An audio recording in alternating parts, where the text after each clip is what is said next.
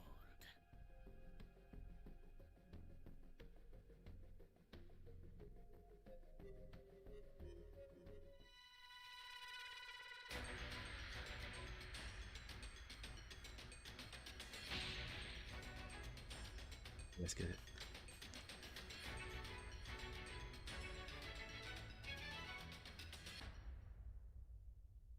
Can you hear me?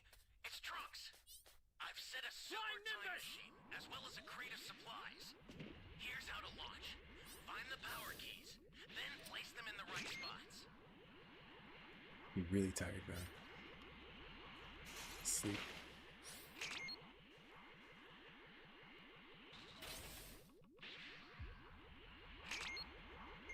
And I was so close.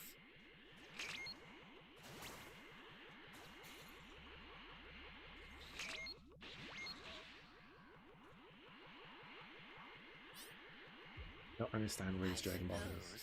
This one's all by their lonesome. You found a power key. Go slot it.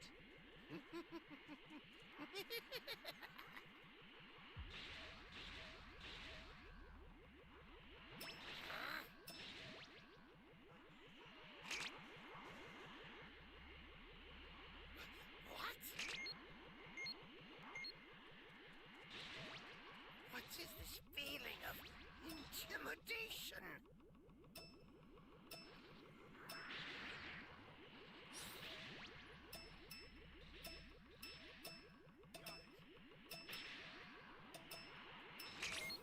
Should I go for the Dragon Ball? Oh no, I'm not.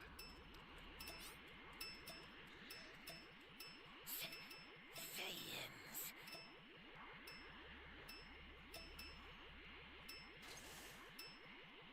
Okay.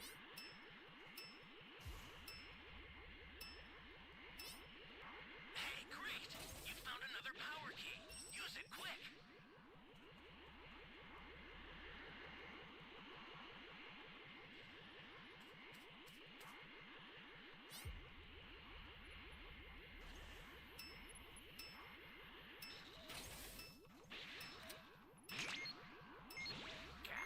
Great!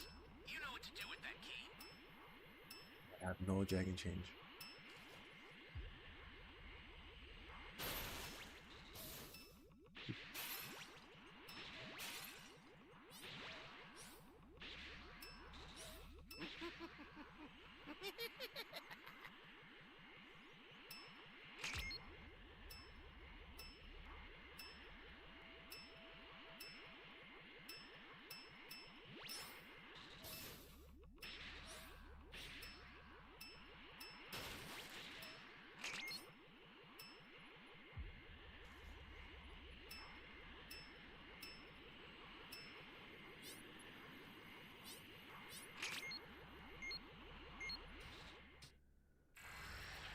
I'm putting you out of your misery right now.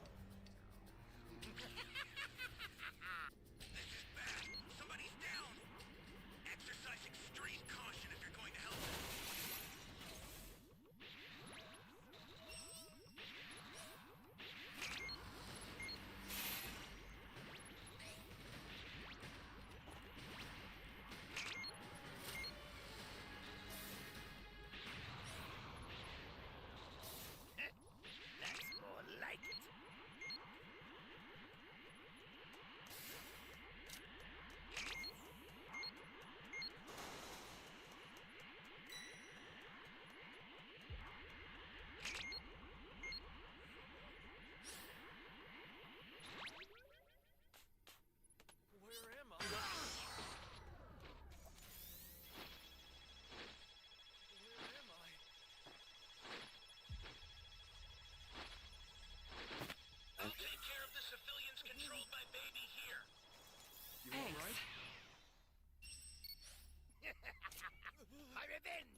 It looks like we have all of Dragon Balls.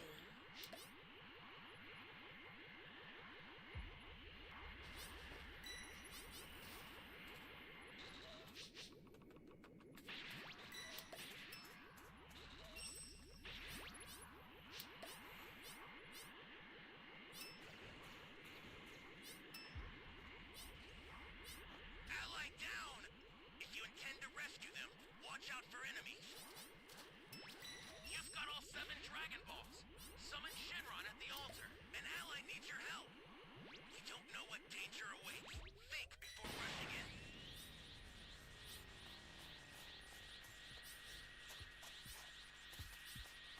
I'm in danger here, aren't I? Fuck. Holy hell. Guys, I tried, man. I couldn't go to D. D was destroyed. I like to summon an E.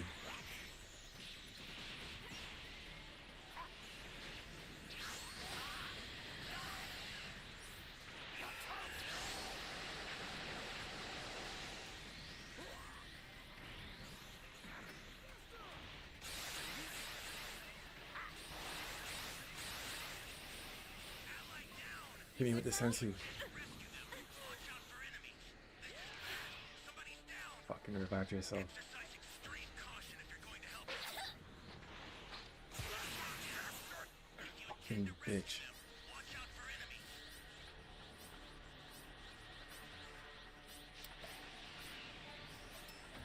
He's almost dead though. Why?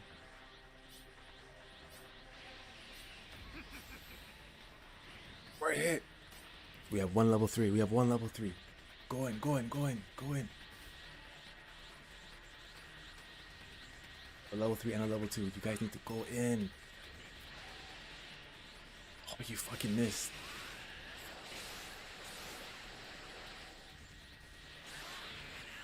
We have one level 3. You need to go in, bro. Level 3, you need to go in, bro. Don't save me. You need to go in, bro. Gotcha. Gotcha. Gotcha. Jeez, champion. That was close, man. I almost sold. I almost sold, but we got W.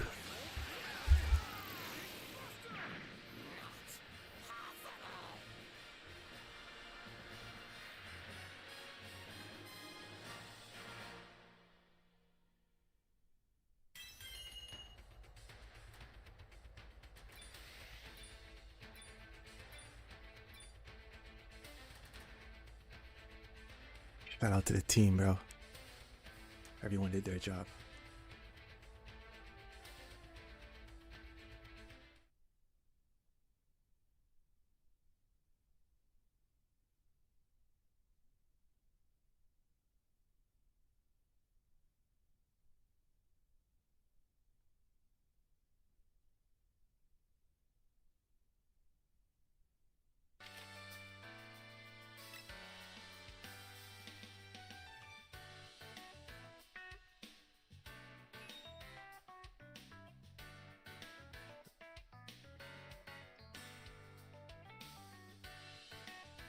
And that this battle won't end until one of them dies. Springing into action, Goku lunges with a kick, only for Piccolo to deflect it and counter with a knee strike. Another attempt from Goku hits Piccolo in the face, but the monster retaliates with a punch of his own. As Piccolo pursues, Goku uses the ground to redirect his momentum in a sharp turn. Piccolo matches his movements, but Goku quickly touches down and retaliates with a kick to Piccolo's chest. Amidst their fierce exchange, Tien feels utterly out of their league. Piccolo lands a kick on Goku, who counters by delivering a punch to Piccolo's stomach. In retaliation, Piccolo strikes Goku's head with his elbow. In a flurry of motion, Goku executes a mid-air roundhouse kick, followed up by a few other attacks, and sends Piccolo flying with a final kick, much to Tien's satisfaction. Inside a castle building, the king and his 2 guards are alerted by the commotion outside. One guard notes that Piccolo isn't in West City, and peering out, the king wonders about the identities of the other 2 fighters. With precision, Piccolo releases beam beams from his eyes, one striking Goku's right knee directly. Mockingly, Piccolo claims that Goku stands no chance on a single leg. Undeterred though, Goku says that one leg is good enough to defeat him. As Piccolo lunges, Goku unleashes his power pole, extending it to elevate himself, then swiftly ascends to knee Piccolo from his left side. Inside the castle, a guard suggests they leave the fate of the world to these young fighters, and although initially hesitant, the king agrees. Frustrated by the unfamiliar power pole, Piccolo looks on while a small aircraft heads toward King Castle. Yamcha estimates their arrival in 10 minutes, expressing his hope for Tien's survival. Bulma notes the safety of West City and assumes Tien must still be fighting. A news broadcast on the aircraft's TV then reports Piccolo's presence at King Castle, being confronted by two individuals. Displaying a distant shot due to the danger, the broadcaster suggests one looks like a young man, possibly a child. Bulma speculates if the child might be Goku, but Yamcha initially disputes this, believing that Goku is dead. However, Bulma brings up fortune teller Baba's words in the past, as she stated Goku would save the world someday. Realization dawns on Yamcha, and excitement surges through them as they near the battlefield. Meanwhile, an infuriated Piccolo says he'll never forgive Goku and begins powering up for a major attack. He unleashes a blast from a single finger, and although it misses its target, another from his other hand disarms Goku of his power pole. Declaring victory now that the weapon is gone, Piccolo extends his arm and releases a colossal blast, resulting in an enormous explosion. The aftermath of the explosion is evident, and Yamcha is concerned as their plane's TV goes dark. Bulma identifies the looming mushroom cloud in the distance, originating from the King Castle. Having narrowly escaped, the king and his guards are airborne in a small aircraft, mourning the devastation of the town and the castle. In the midst of the resulting desolation, Piccolo boasts about his triumph. However, he's soon alarmed, sensing a familiar energy presence. Looking skyward, Piccolo identifies Tien floating with Goku in his grasp and becomes irate at the presence of another person that can fly. As Tien descends, Goku expresses his gratitude. However, Tien is exhausted and Goku inquires about his well-being. Piccolo surmises that Tien must have expended his remaining energy while flying, and considering Goku's wounded leg, he's The legend confident in himself, his impending Tiger victory. T, has Goku appeared with a states Piccolo's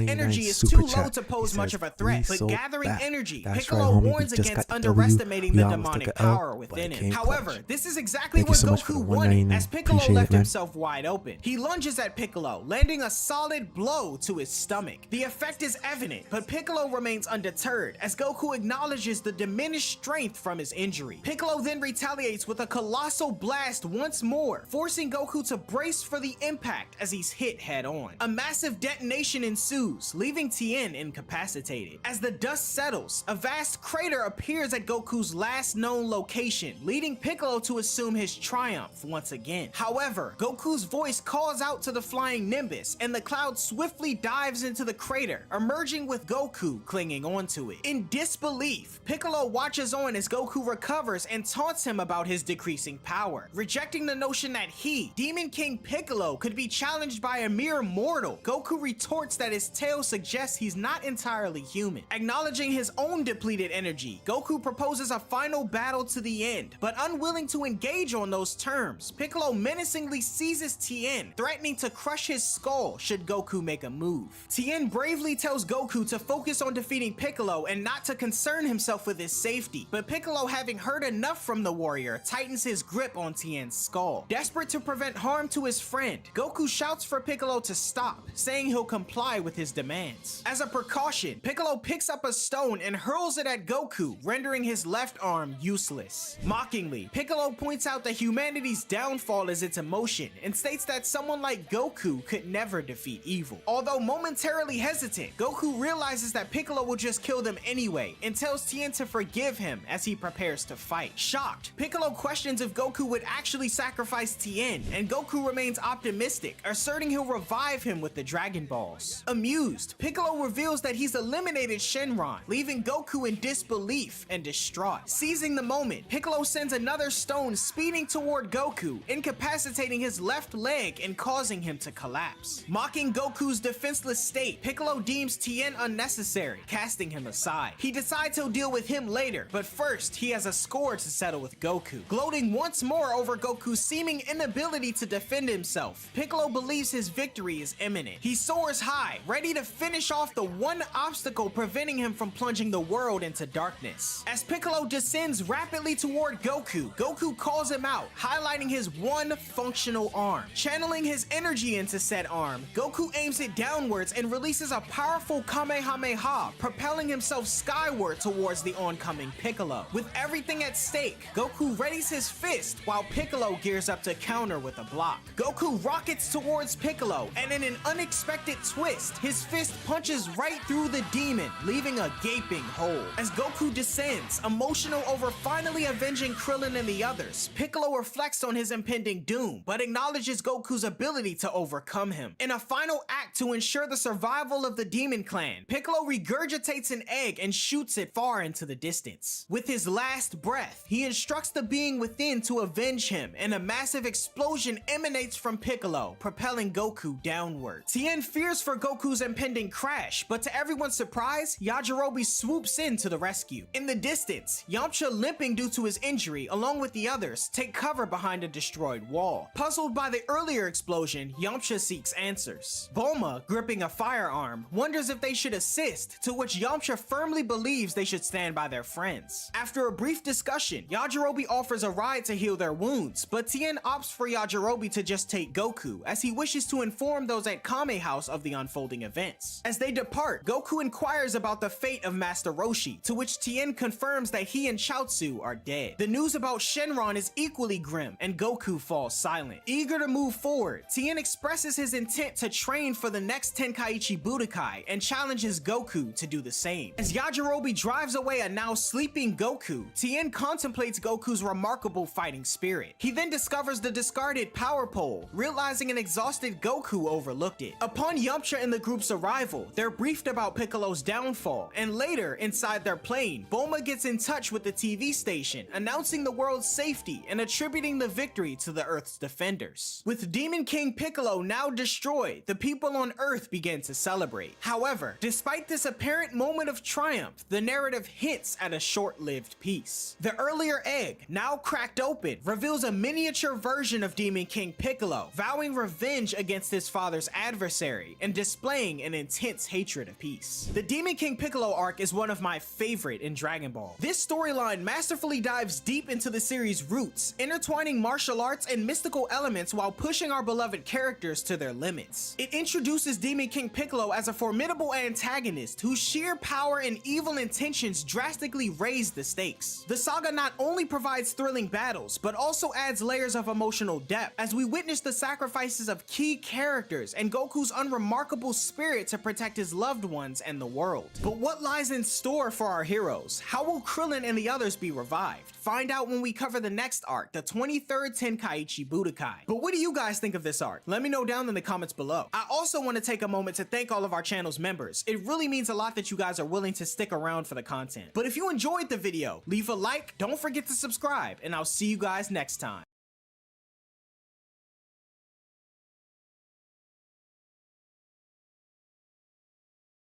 What's good, y'all? As of this video, we have 5 more manga arcs left to cover, but don't think it'll end there. I've still got a lot more Dragon Ball content planned for you guys, and I think you're gonna like what comes next. Also, before I forget, subscribe to my second channel if you haven't already. Some of you guys have been asking me to cover other manga the way I do Dragon Ball for a while now, so at some point I'm gonna be uploading on that channel as well. Anyways, I'm debating on covering the Red Ribbon Army story or the Universe 6 story next. The poll I created favored the Red Ribbon Army, but as I said in the comments of that poll, the decision for the video will be made here. That said, if you guys really want to see the Red Ribbon Army story next, let's get to 200,000 now.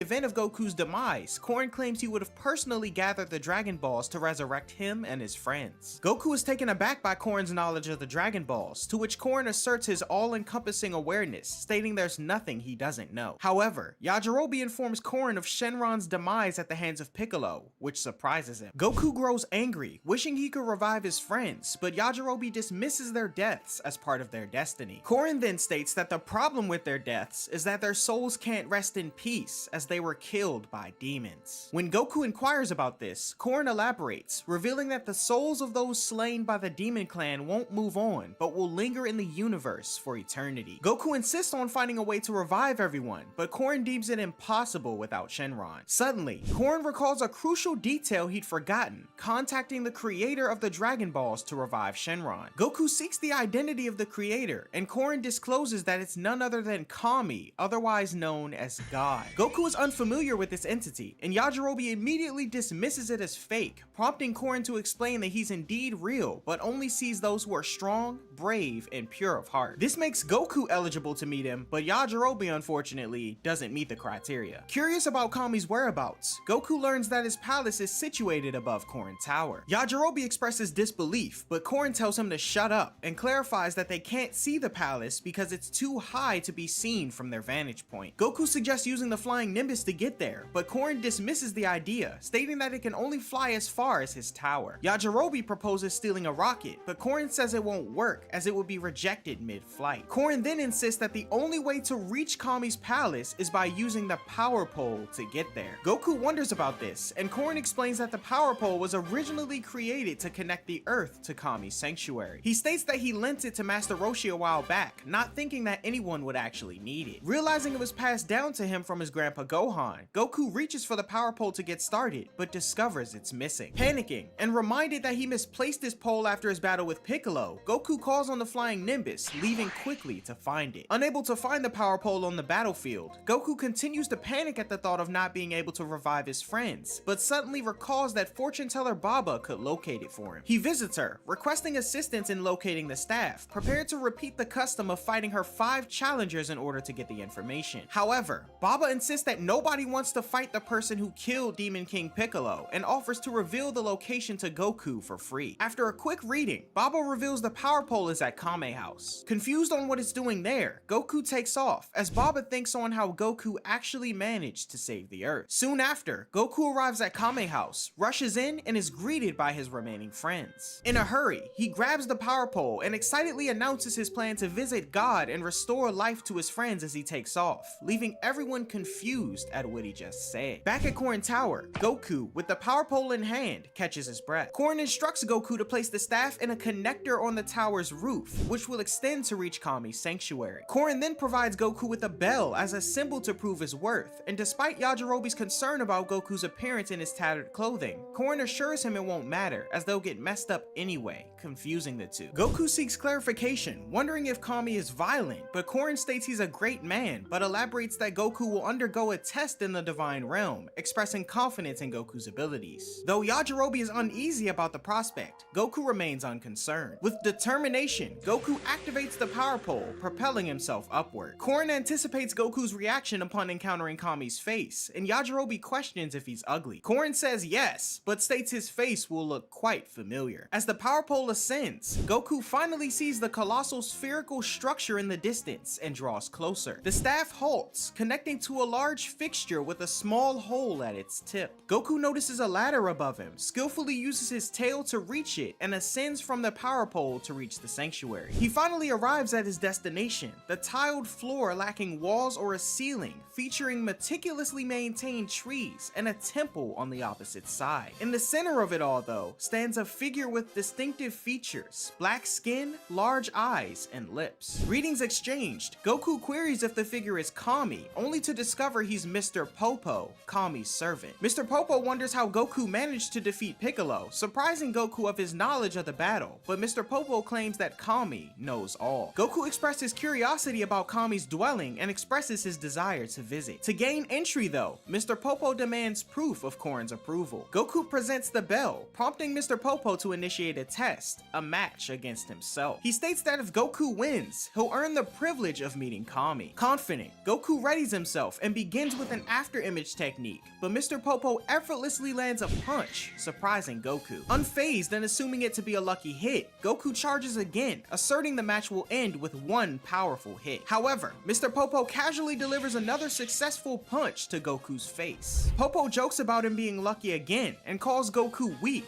wondering again how he ever managed to defeat Piccolo. Irritated by being labeled weak, Goku intensifies his efforts. He launches a kick, but Mr. Popo dodges, surprising Goku as he's kicked away. Goku manages to use the terrain to launch himself back at Mr. Popo, but the figure blocks his attack once more, grabs his leg, and tosses him across the sanctuary with ease. Mr. Popo taunts Goku once more, and frustrated, Goku refuses to accept his perceived weakness and continues to engage Mr. Popo in combat. Despite a flurry of attacks, eventually ending with Goku attempting a devastating swipe, Mr. Popo effortlessly evades and counters each move. Disappointed, Mr. Popo dismisses the test as futile, advising Goku to quit and return home as he sits in awe. Goku can't believe what's happening as Mr. Popo informs him that defeating Piccolo doesn't make him the strongest in the world. Despite Popo urging him to return home, Goku insists on meeting with Kami to revive everyone. Goku then proposes using the location for special training, to which Popo grants permission, although he expresses skepticism about its effectiveness. Goku thanks him as Mr. Popo notes he's pretty cool, and as Goku attempts to run laps around the sanctuary, he succumbs to dizziness due to the thin oxygen level at such high altitudes. Mr. Popo imparts wisdom on Goku, stating his wasted movements work against him, and says he needs to stay as calm as the sky and move faster than lightning. Goku struggles with the concept, and Popo demonstrates the first step by emptying his soul as he goes still, Goku noting he can't sense his energy at all. Goku attempts to do the same, but Mr. Popo says he's only stilling his mind, and that stilling his heart is different. Mr. Popo then demonstrates moving faster than lightning, as he suddenly appears behind Goku, leaving him astounded. Popo explains that Goku relies on his sight too much, and needs to sharpen his spirit in order to feel the slightest movements in the atmosphere. Goku acknowledges how great Mr. Popo is, and says it's no wonder he couldn't defeat him. Mr. Popo then reveals that Kami is even stronger than him, surprising Goku, but exciting him, as he finds it great to meet someone so powerful. Goku questions why Mr. Popo and Kami didn't defeat Piccolo, and Popo explains that they had their reasons. Encouraged by Mr. Popo to continue training until he can surpass him, Goku is unfazed by the potential years it may take, and excitedly says he'll stay as long as he needs to in order to revive his friends. Suddenly, a voice calls out, revealing Kami's presence. Kami says he's pleased with Goku, and will see him right away, exciting the boy as he and Mr. Popo walk toward the temple. As the two stand in front of the temple's entrance, a figure peeks from around the corner, and Kami emerges. Goku, shocked to see a figure resembling Piccolo, reacts impulsively as he charges at Kami, but the latter effortlessly flicks him away as he's caught by Mr. Popo. Popo tells Goku to calm down, as the being before him isn't Piccolo. Kami then calls Korin a prankster for purposely not informing Goku of his resemblance to Piccolo or the history behind it. Kami reveals that long ago, he and Piccolo were once a single martial artist seeking guidance from the previous Kami who inhabited the lookout. Unfortunately, the previous Kami was dying, and this Kami sought to take his place. However,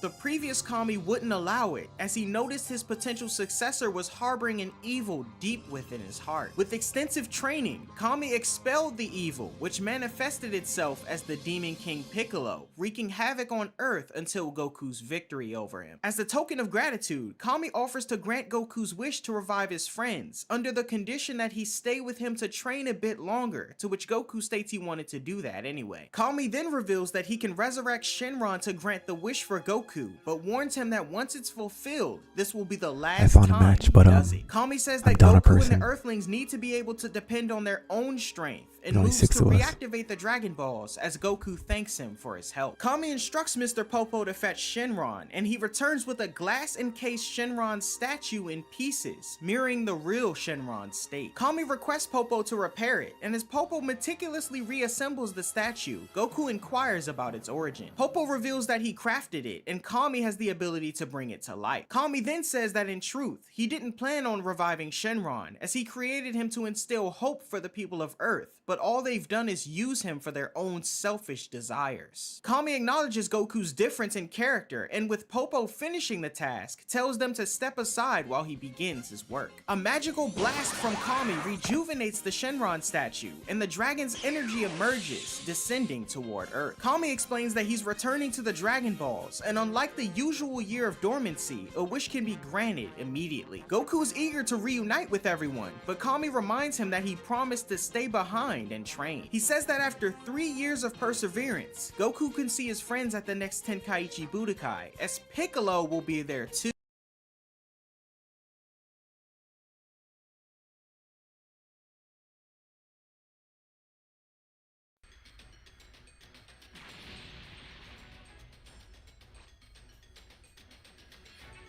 All right, let's try to get this W. Can you hear me? Flying Nimbus! Trunks, And we're down another person. set a super time machine, as well as a crate of supplies. 25. Here's how to launch. Find the power keys, then place them in the right spots.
Someone save me! You be careful too, okay?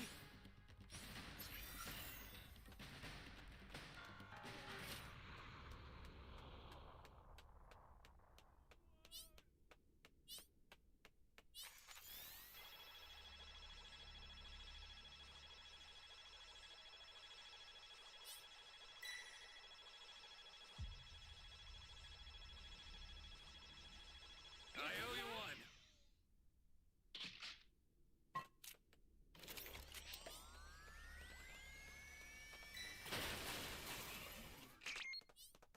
You found a power key. Go slot it.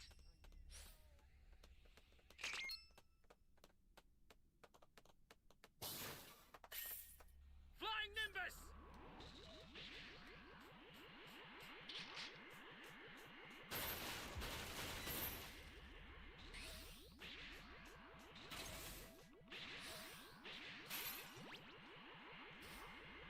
If we can get him at the time machine, we might be able to win.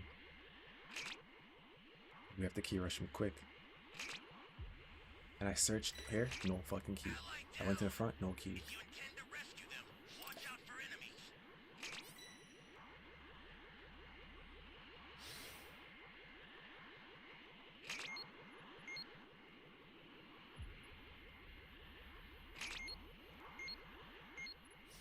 That's a new power key. Place it now.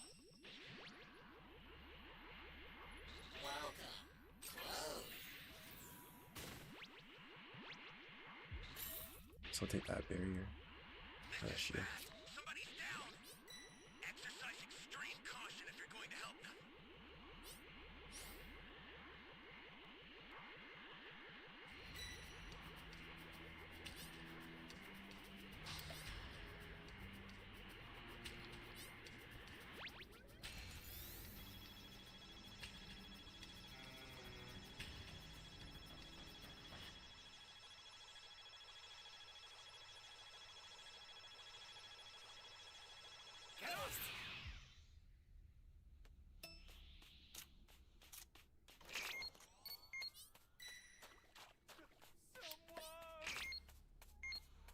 Flying Nimbus!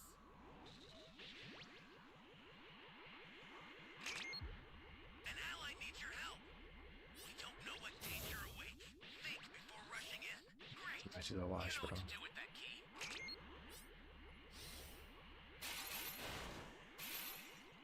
I need help!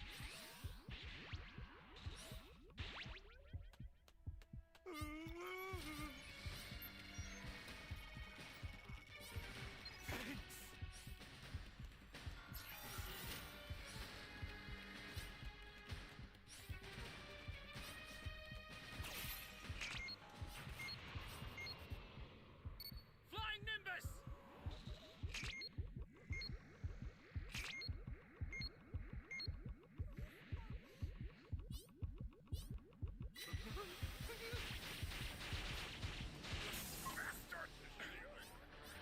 There's nothing I could have done.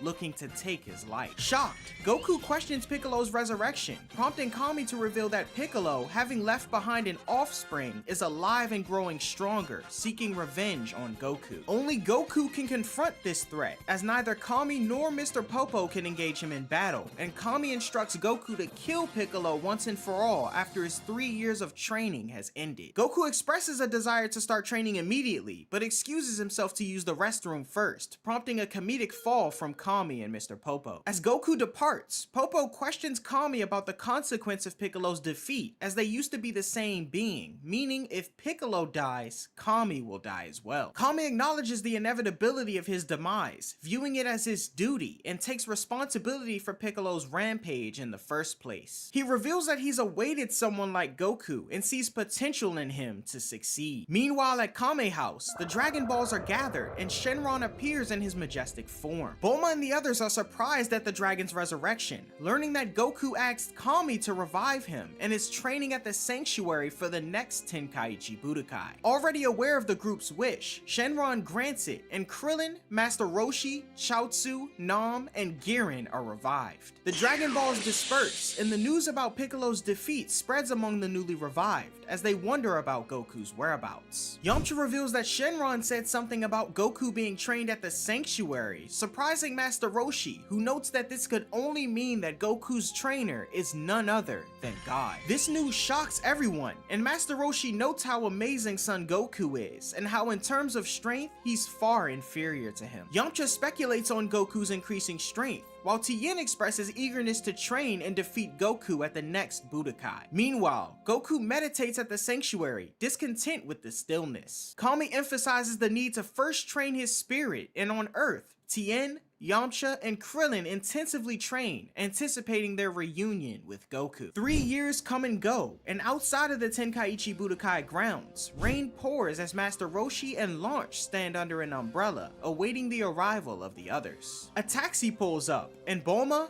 Oolong, and Puar emerge. Bulma greets Master Roshi and Launch, and Roshi admires Bulma's transformation over the years, prompting an elbow to the face for his inappropriate touching. Inquiring about Yamcha's absence, Master Roshi learns that he left West City for solitary training. Roshi then states that Krillin followed suit, influenced by Goku's absence. Suddenly, a familiar voice greets the group, though they don't recognize the individual. The man then says he's happy to see everyone looking healthy, and inquires about the whereabouts of Krillin, Tien, and Yamcha. This inquiry then prompts surprise from everyone, as when they I have a rated realize match, it's I get a high Goku level team. all grown up. Removing his turban after the rain stops, Goku is excited to reunite, noting his perception may be affected by the headgear. Goku wonders if everyone shrank, but stunned, I swear, I don't they know why tell the game him does he's this. gotten It's taller. like- Goku then teases Bulma about her red It's lips, like bad luck, mistaking bro. her lipstick for being sick. Suddenly, Like the odds 4 sometimes- more fighters join. sometimes I don't with really get, long hair and scars. low level Krillin, team, taller but not like as no C's imposing or as B's. Yamcha or Tien, It's always and high Tien and levels. Chaozu in their familiar outfits with new symbols. The group reacts with a mixture of surprise and awe, and Yamcha says he hoped for more of a reaction, but Krillin says it's probably due to their major Like, how are you changes. level Goku then confronts 665,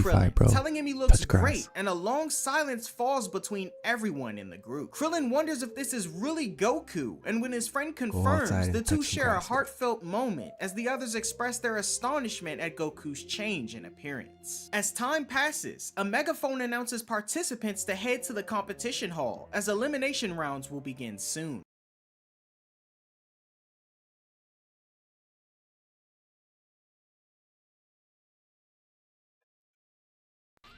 Rid the universe of every last one of you.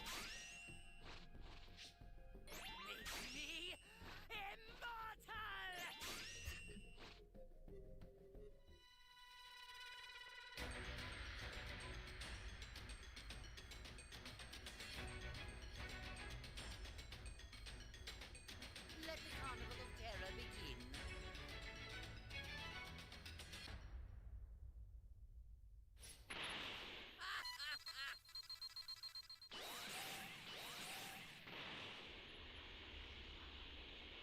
me the Dragon Balls.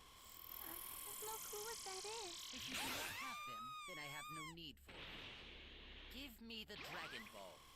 You won't get your wish. You have my thanks.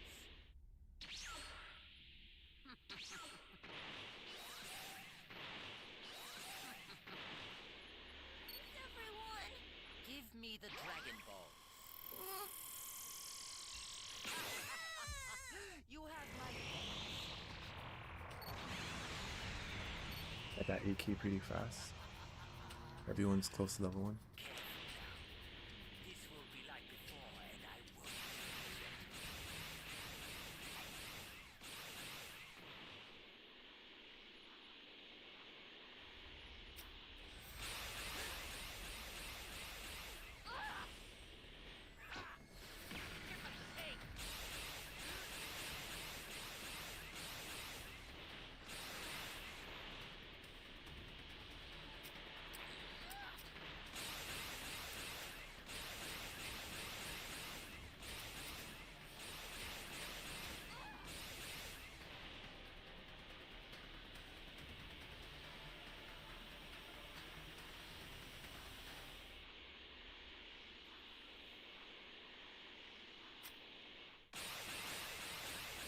Come on, let me just get you.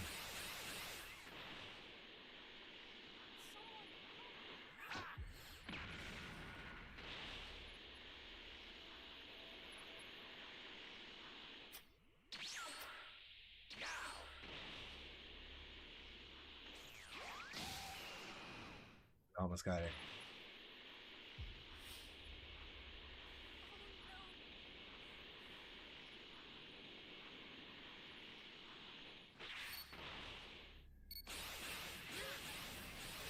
Really gonna do this?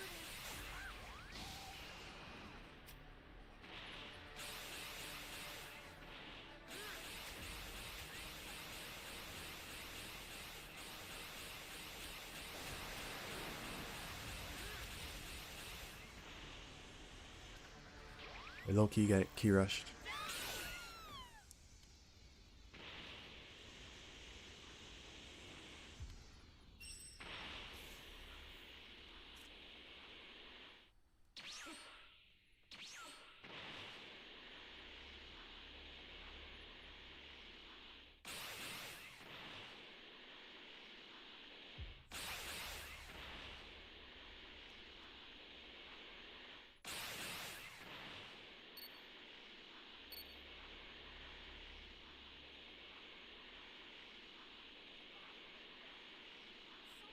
Help me!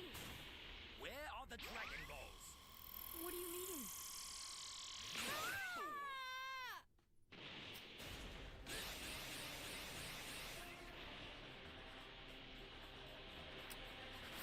Let's go!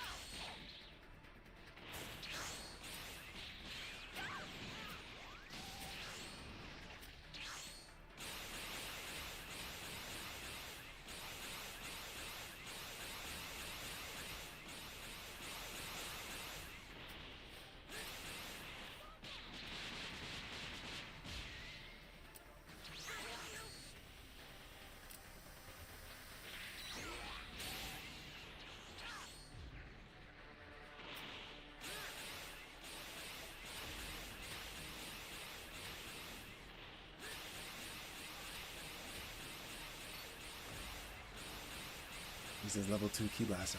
Doo doo, bro.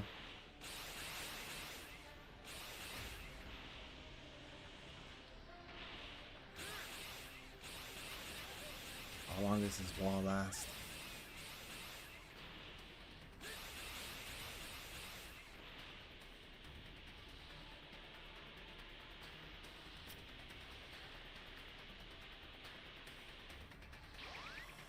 My level 3.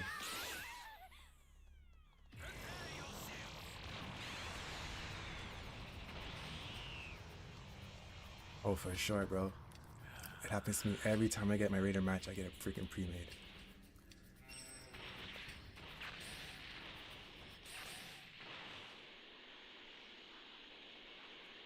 But I can still clutch it.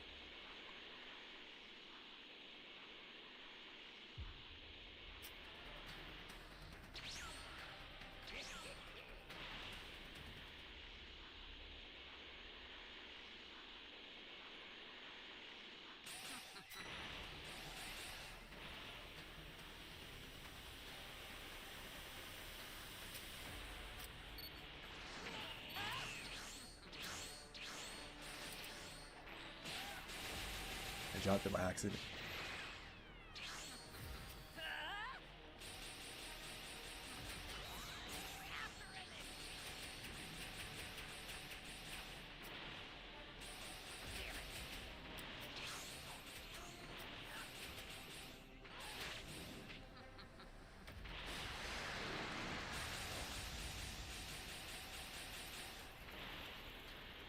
Y'all steal my Dragon Balls.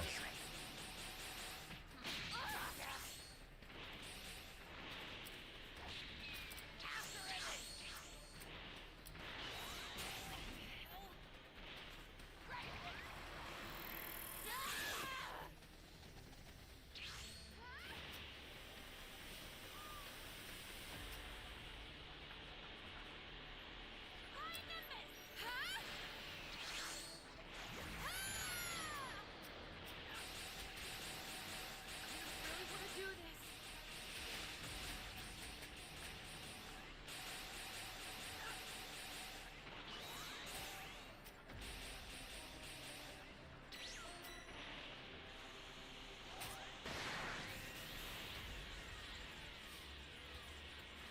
Let's go.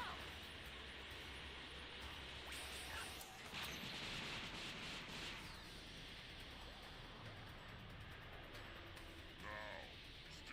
up to me.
Goku inquires about Master Roshi providing them with gi this time around, but he declines, stating they're all walking their own paths and will have no need to wear his uniform anymore. The group prepare to leave, and Tien privately questions Master Roshi if he plans to compete this time. Roshi, however, declines, realizing he doesn't stand a chance against his former students anymore, as Bulma admires how good Goku looks, stating he's become quite a man. Inside, Krillin, Yamcha, and Goku don outfits similar to Master Roshi's, each having thought alike before the tournament. Yamcha then points out Goku's missing tail, and Goku explains that Kami removed it, mentioning something in the past about wanting to put the moon back together, and that Goku's tail was getting in the way of that. Suddenly, Goku senses something, and everyone wonders. He then spots a green guy with pointy ears, a turban, and a mantle staring menacingly at him. Yamcha and Krillin are oblivious to this figure, but Tien knows the face all too well. Goku privately acknowledges Piccolo's offspring, now grown to adult size. Piccolo and Goku exchange smirks before he walks away with a cold demeanor. Tien then inquires if one of Demon King Piccolo's family members survived, and Goku tells him that's one way of explaining it, but urges Tien to keep it quiet to avoid causing a panic. Yamcha, Krillin, and Chaozu are curious as to who that person was, but Goku explains that he and Tien were just acknowledging the guy's strength. Soon after, a girl taps Goku on the shoulder, recognizing him as Son Goku. This surprises everyone, but Goku questions her identity, leading her to yell at him viciously and storm off in irritation. Krillin, curious about who the girl was, receives no answer from Goku, prompting Krillin's jealousy as he's still looking for a girlfriend. The tournament official then announces the start of the preliminaries with only 72 contestants, much fewer than before due to the high levels of power in last year's Tenkaichi Budokai. The drawing for preliminary blocks begins, and Tien instructs Chaozu to scatter the group's numbers, including Piccolo's, so they can see what he's made of. Goku draws number 2, placing him in block 1's first match. He notices how all of his friends were scattered across blocks, and states they won't meet until the finals. The preliminary matches to determine the 8 finalists commence, prompting everyone to head to their respective blocks. At block 1, the official goes over the rules of the tournament and instructs number 1 and number 2 to take the contestant platform. Krillin expresses excitement about witnessing Kami's training, and Tien and Yamcha notice Goku's match and decide to join Krillin in watching. In the ring, Goku faces King Choppa again, who declares he won't be defeated like he was in the 22nd Tenkaichi Budokai. The match is called to begin, but Goku remains unmoving, irritating Choppa. Yamcha notes Goku's absence of ki, while Tien remarks that Goku has completely cleared his mind, making victory impossible for Choppa. Choppa charges at Goku to kick him, but Goku vanishes. Goku appears behind Choppa, and Choppa, thinking Goku might be in the air, is surprised when Goku delivers a slight tap to the back of his neck, knocking him out. Goku is declared the winner, and impressing the spectators, Yamcha notes Goku didn't use any of his strength, while Piccolo watches as well, confident that nobody stands a chance of defeating him, and vows to pulverize Goku in front of everyone. Soon after, Krillin, Yamcha, and Tien also win their matches. However, Chaozu faces defeat, battered by an unknown opponent. Tien notices something amiss and rushes toward Chaozu, who appears to be dead. However, the man who defeated him notes he has just enough life in him left to survive, as he didn't want to be disqualified. Tien looks up at the opponent and is surprised as both he and Goku recognize him as Mercenary Tao. Goku can't believe this, and Tien notes that Mercenary Tao is supposed to be dead. Tao, however, claims he doesn't die easily, revealing that he was in bad shape and had to be healed, though the process took some time. Krillin questions Goku about who this person is, leading Goku to explain that he's Mercenary Tao, an assassin and Master Shin's younger brother, technically making him the mentor of Tien and Chaozu. Goku believed that he'd killed Tao in the past, but the hitman reveals he used his earnings to be revived as a cyborg, significantly enhancing his power. Tao states he's not interested in winning the tournament, rather his sole objective is to take Son Goku's life. He says Tien will be next, who he perceives as a traitor. Tien clarifies that he hasn't become one of Master Roshi's students, but he realized the ideologies of Master Shin was wrong. A challenge is issued, and Mercenary Tao anticipates the upcoming fight with enthusiasm. Later, Piccolo secures victory in a match by effortlessly flicking his opponent with his finger. Krillin observes the assembly of remarkable participants, acknowledging the high level of talent present. At the same time, Goku reflects on Piccolo's abilities, stating he's much stronger than his father was. Time passes, and Goku easily wins another match, securing his place in the finals along with Tien, Krillin, Yamcha, Piccolo, and even Mercenary Tao. Shortly after, the girl who'd confronted Goku earlier makes it to the finals as well. The last match to determine the finals is set up, with a masked fat man and a nerdy looking gentleman. The match unfolds, and the nerd charges in with a goofy stance, trips, and inadvertently headbutts the fat dude, knocking him out. The nerd secures his place in the finals, much to everyone's laughter, including Krillin. The announcer prepares for the lottery with the 8 finalists, and the masked man walks away, revealing himself to be Yajirobe in disguise. As the drawing starts to determine the matchups, the announcer screams in fear when seeing Krillin again. Krillin, however, reassures him that he's not a ghost, but has been revived since the last Budokai. The lottery numbers are drawn, and the announcer creates a chart revealing the 8 finalists. Mercenary Tao versus Tien, Goku versus the Stranger, Krillin versus Piccolo, aka Junior, and Yamcha versus the Nerd, now known as Shen. Before the tournament begins, Yamcha, Krillin, and Goku inform Master Roshi, Bulma, and the others that everyone except Chaozu is participating in the competition. Krillin reveals that the one who defeated Chaozu was Master Shen's younger brother, Mercenary Tao, who survived his encounter with Goku and underwent cybernetic enhancements. Yamcha explains that Tao has a vendetta against Goku and Tien, and will be fighting Tien in the first match. Despite concerns raised by Master Roshi, Goku asserts that everything will be fine, as Tien is stronger than Tao. Master Shen then interrupts their conversation, proclaiming the impending demise of the Turtle School disciples. Master Roshi counters, stating that Tien and the others are forging their own paths, and don't strictly adhere to the turtle style anymore. Shen questions this, considering they're all wearing the outfits of the Turtle School, but Roshi clarifies that they wear them out of respect for him, affirmed by Krillin. Dismissing their exchange, Master Shen departs, expressing skepticism about their chances of victory, and Goku notes that the strongest in the tournament definitely isn't Mercenary Tao. As the contestants are called to start their matches, Goku, Yamcha, and Krillin receive well wishes from their companions. Master Roshi notes that for once, he'll actually be able to watch the matches, and Oolong expresses difficulty at getting a good view due to the large crowd. In response, Bulma triggers Launch's transformation into her aggressive persona, who clears a path by firing pistols into the air. On their way to the arena, Krillin questions Goku about his confidence in Tien beating Mercenary Tao. Goku explains Tien's superiority, but changes the subject to ask if Krillin or Yamcha would like a sensu bean, which will satisfy their appetite for 10 days. Smiling at one another, Krillin says that they already have some, and Yamcha reveals that Master Roshi informed them about climbing Korin Tower 3 years ago, where they grabbed some sensu along with Tien and Chaozu, and went their separate ways to train. Krillin mentions encountering Yajirobe, who was invited to the Budokai, but notes he seems to be absent. Goku states he might not like this sort of thing, but watching from afar, Yajirobe privately tells Goku to shut up, as he showed up but lost. Soon after, the announcer initiates the 23rd Tenkaichi Budokai, calling Mercenary Tao and Tien for the first match, as Launch shouts encouragement to Tien. The match begins, and the audience, including Yamcha, Goku, Krillin, Master Shen, and Master Roshi, watch intently. Mercenary Tao charges at Tien, who effortlessly evades the attack and counters by striking Tao on the back. Tao falls to the ground, much to the surprise of the onlookers, but rises and notes Tien's gotten better over the years. Tien,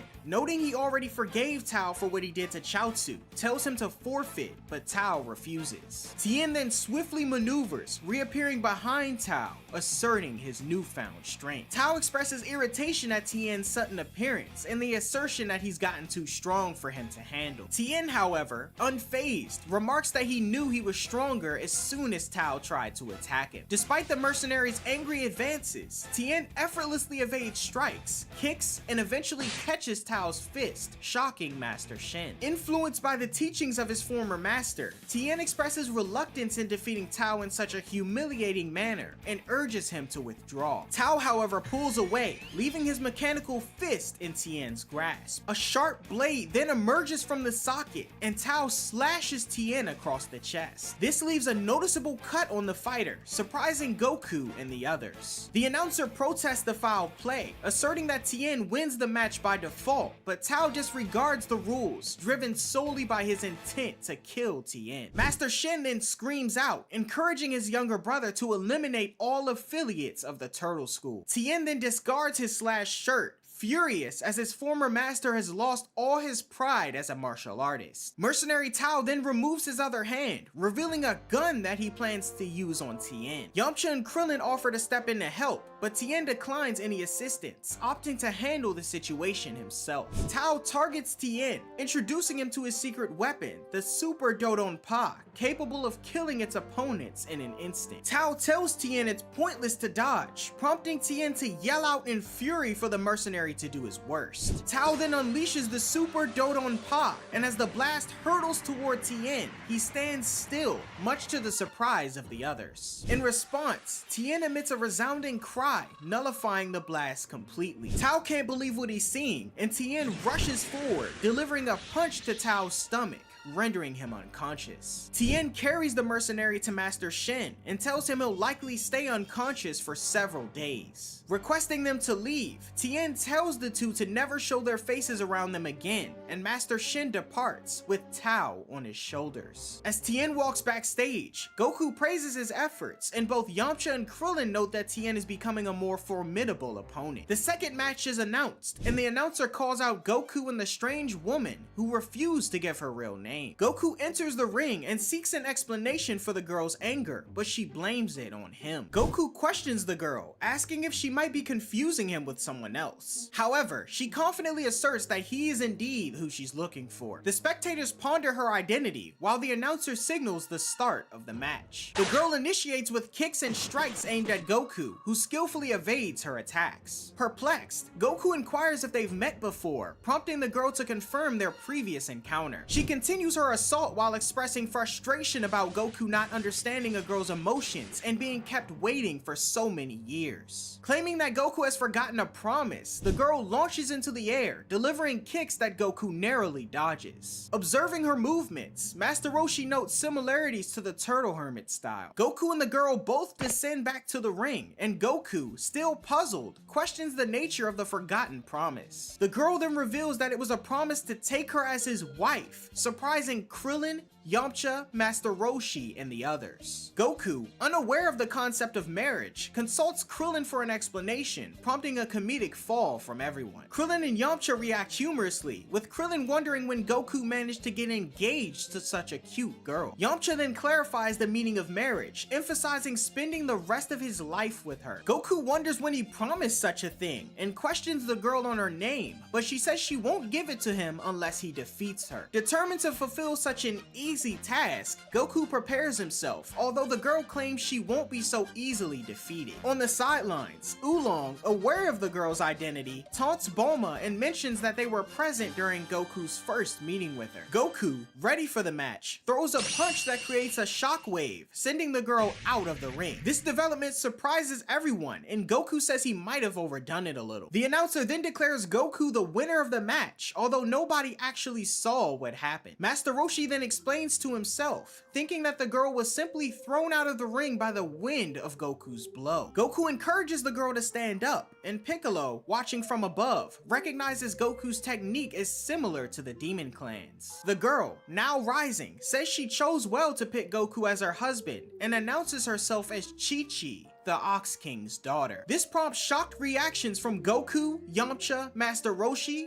Bulma, and Puar. Goku recalls their conversation at the Ox King's castle and finally remembers, realizing he misunderstood the term wife to be some kind of food. Despite the revelation though, Goku agrees to marry Chi-Chi, who excitedly grabs his arm and walks backstage with him. The crowd cheers, all except Goku's friends, who stand in disbelief. Backstage, Goku advises Krillin to be cautious as he faces Piccolo in the next match, and warns him to go all out from the start. The announcer then calls on Krillin and Junior, who meet each other in the ring and exchange insults. Piccolo belittles Krillin Goku got and goads him scammed. to make the first Thought he was move, gonna get some food. prompting Krillin to acknowledge the insult and vow not to hold back. Anticipating the about it, upcoming it's gonna be eating exchange, good. Krillin readies his fists and lowers them to his waist as a silence falls on the arena. Krillin then thrusts them forward, releasing a blast from each hand aimed at Piccolo. Evading the blast and ascending, Piccolo finds the projectiles persistently following him, prompting him to neutralize neutralize them with I-beams. Unexpectedly,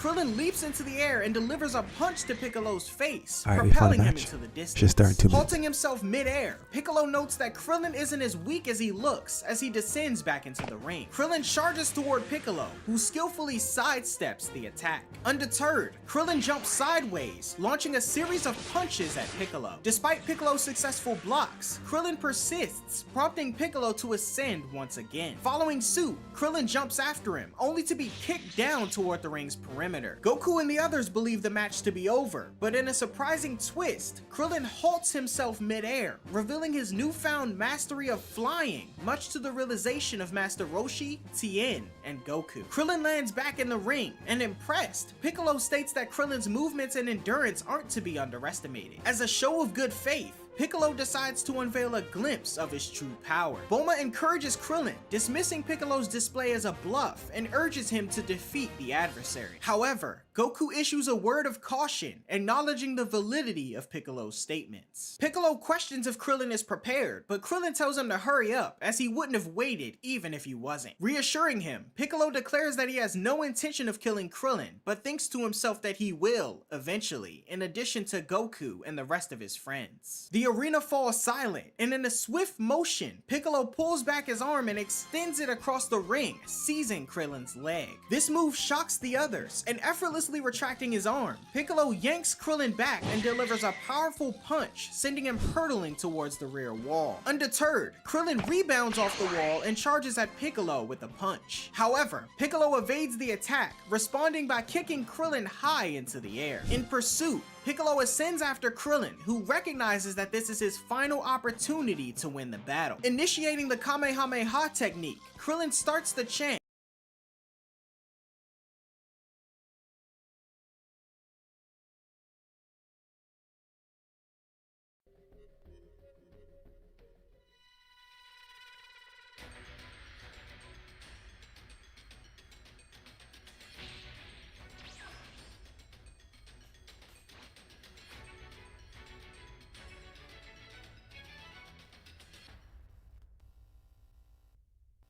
Flying Nimbus! Trunks! I've set a super time machine, as well as a crate of supplies. Here's Every match for Donna Person, bro. power keys. It's not fair. Then place them in the right spots. You found a power key. Go slot it. I will not allow you to act on your own any further.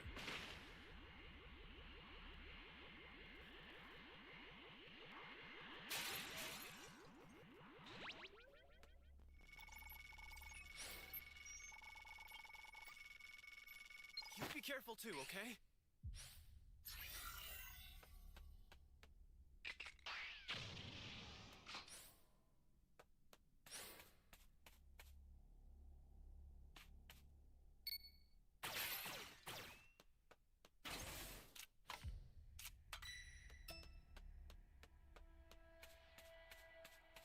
An ally needs your help. We don't know what danger awaits. Think Flying before Nimbus! rushing in.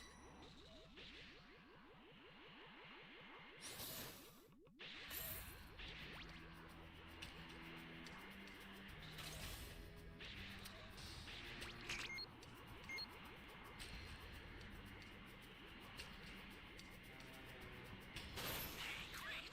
You found another power key. Use it quick.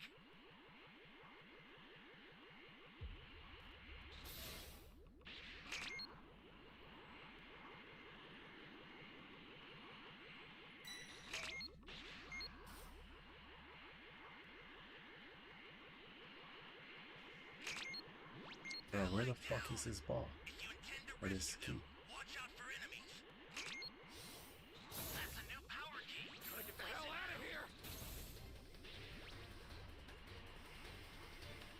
You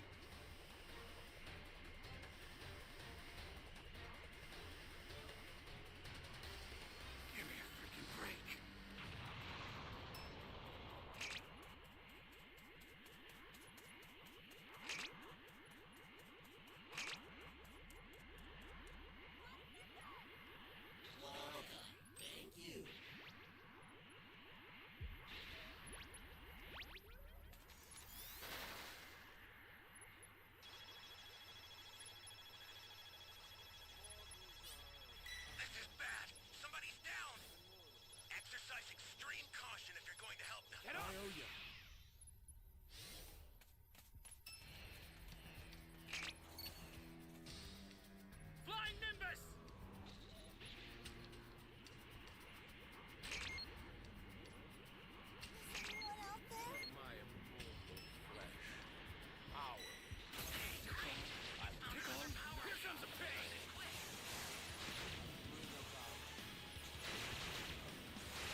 give you your due punishment. Uh-oh. Is that all? Sure. What do you think of it? Quite the color, Thought I was a goner.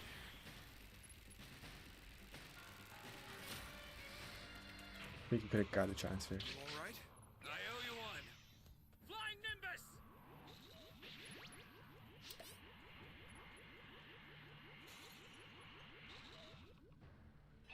Now you got me started.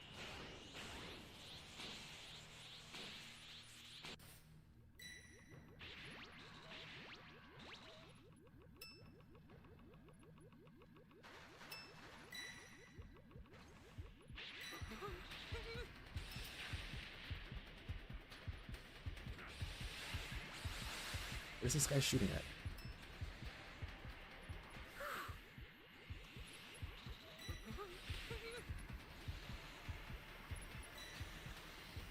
An ally needs your help. You don't know what danger awaits. Think before rushing in.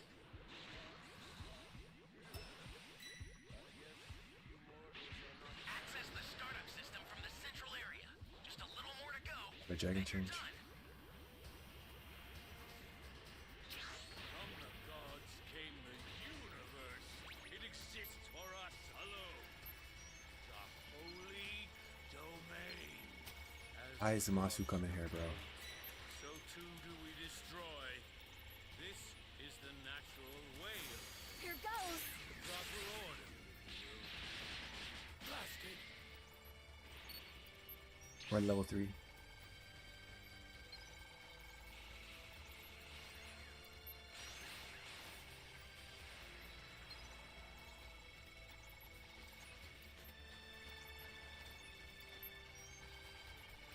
Flying Nimbus!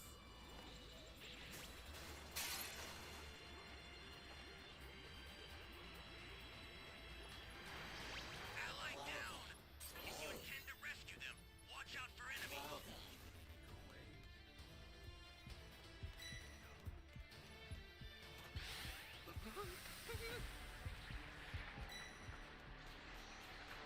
Oh man. I'll send some supplies to help. Make good use of them.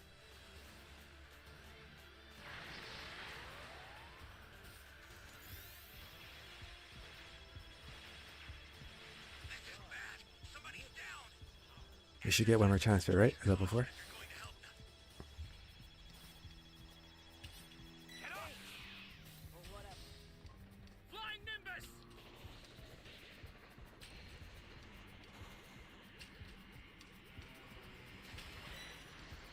Holy hell. The almighty and divine. Ally down. If you intend to rescue them, watch out for enemies. This is bad. Somebody's down. Exercise extreme caution if you're going to help them. I've sent a new super transmitter. Sorry, that'll have to do for now. I say this guy or this guy. Oh man.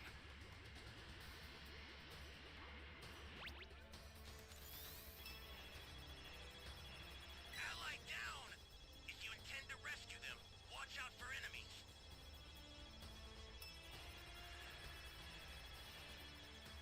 Get up! Or whatever. It's us. Flying Nimbus! The startup system is under attack. Stop it if you can, but retreat if you need to. Got it? The startup system's under attack.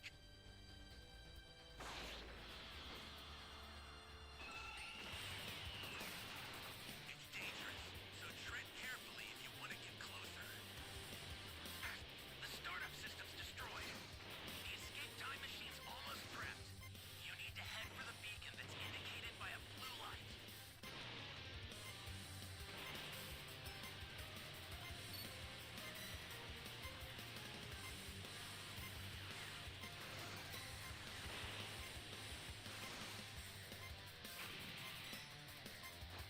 How is this guy hitting me from behind the fucking rock?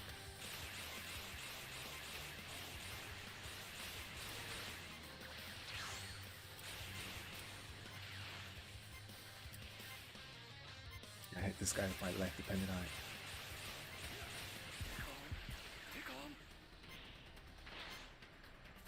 What an absolute waste of the transfer, bro.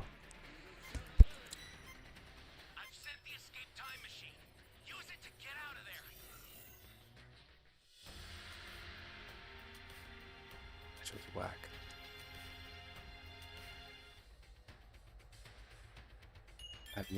I had one good game, bro.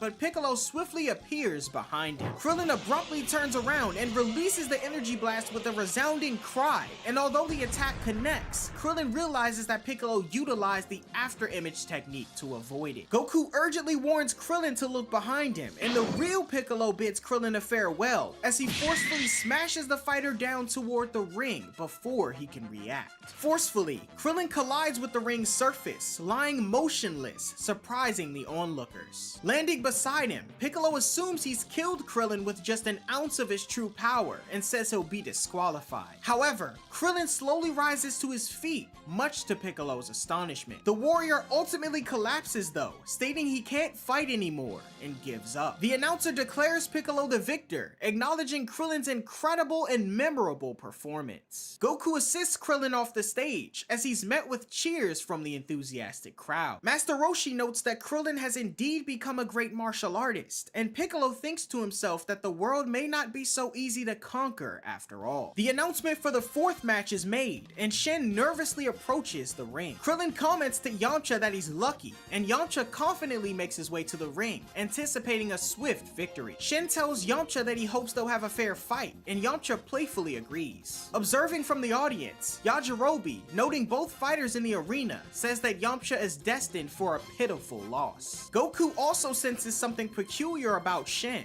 much to the confusion of Krillin. With the announcer commencing the fourth match, Yamcha, not taking things seriously, encourages Shen to make the first move. In a blend of nervousness and jolliness, Shen flails his arms and charges at Yamcha in a comical manner. Yamcha easily avoids his swipe, but Shen stumbles and inadvertently kicks Yamcha in the stomach. Having felt the brunt of the attack, Yamcha lets out a yell, prompting laughter from the audience as Shen rises to his feet. Yamcha, laughing nervously, brushes off the accident while Shen expresses regret. Growing irritated though, Yamcha decides to end the match quickly. Yamcha, reverting from a serious demeanor, declares his intention to attack, urging Shen to prepare himself. Shen then assumes a goofy stance, prompting Yamcha to plan a swift knockout. However, as Yamcha lunges with a kick, Shen deftly ducks in what appears to be fear, causing Yamcha to collide with the back of Shen's head, hitting his sensitive area. As Yamcha falls to the ground in pain, the audience erupts in laughter, and Bulma is visibly embarrassed. Infuriated, Yamcha gets pity applause from the audience, and Shen nervously apologizes. Yamcha lies and states he didn't feel a thing, and Shen, claiming victory either way, deems the outcome unsatisfactory. This catches Yamcha's attention as he questions Shen's confidence in defeating him, and Shen asserts his belief. Determined to get serious, Yamcha warns Shen,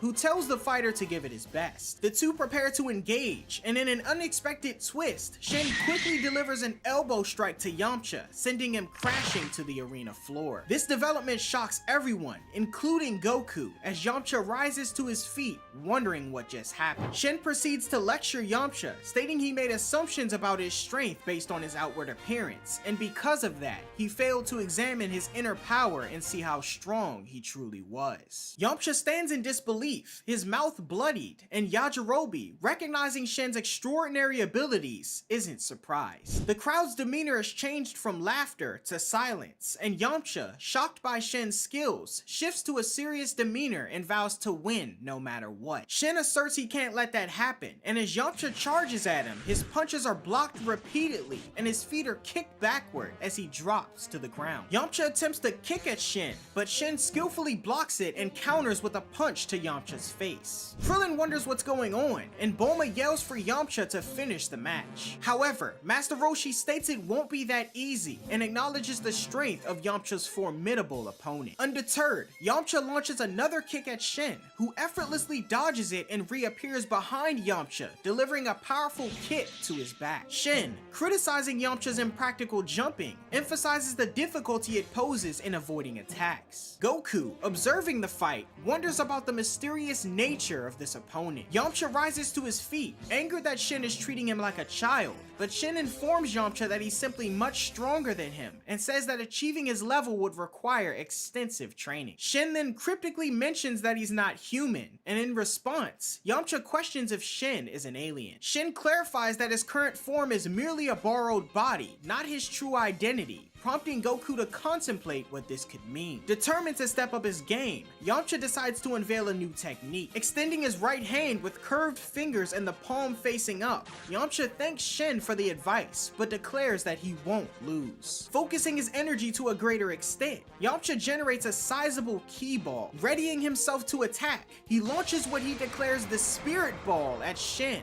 but it misses initially. Undeterred, Yamcha demonstrates control over the energy sphere, guiding it back towards Shin. Shin, however, adeptly dodges, causing the spirit ball to crash through the ring. Yamcha acknowledges Shin's speed, but maneuvers the energy ball back up, successfully hitting Shin in the face and knocking off his glasses. This move surprises the onlookers, as Yamcha revels in his presumed victory. Unexpectedly though, Shin recovers and swiftly advances toward Yamcha, delivering a powerful strike to the fighter's chest. Yamcha staggers backward and eventually tumbles out of the ring, much to the surprise of Goku and the others. As Shin is declared the winner of the match, Yamcha climbs back into the ring disappointed, and suddenly, Goku has a realization. He realizes that the name Shin closely resembles Shenron, and given the only person he knows to have created Shenron is God, Goku correctly deduces that Shin is Kami in disguise. Yamcha and Shin then head backstage, where Yamcha inquires about who he really is. Shin, however, opts to remain tight-lipped until the tournament's end. Before leaving though, he turns to Goku, winking in acknowledgement. The top 4 contenders, Tien, Son Goku, Piccolo, and Shin, have advanced to the semifinals. In the first semifinal showdown, Tien, the victor from the previous Tenkaichi Budokai, faces Goku. After a brief exchange, Goku questions if Tien will go all out from the start, and the fighter agrees. With a stylish flip, they both enter the arena, locking eyes with determination. Tien challenges Goku to reveal the results of his divine training, and the announcer signals the commencement of the match. As the two engage, Goku skillfully counters Tien's attack,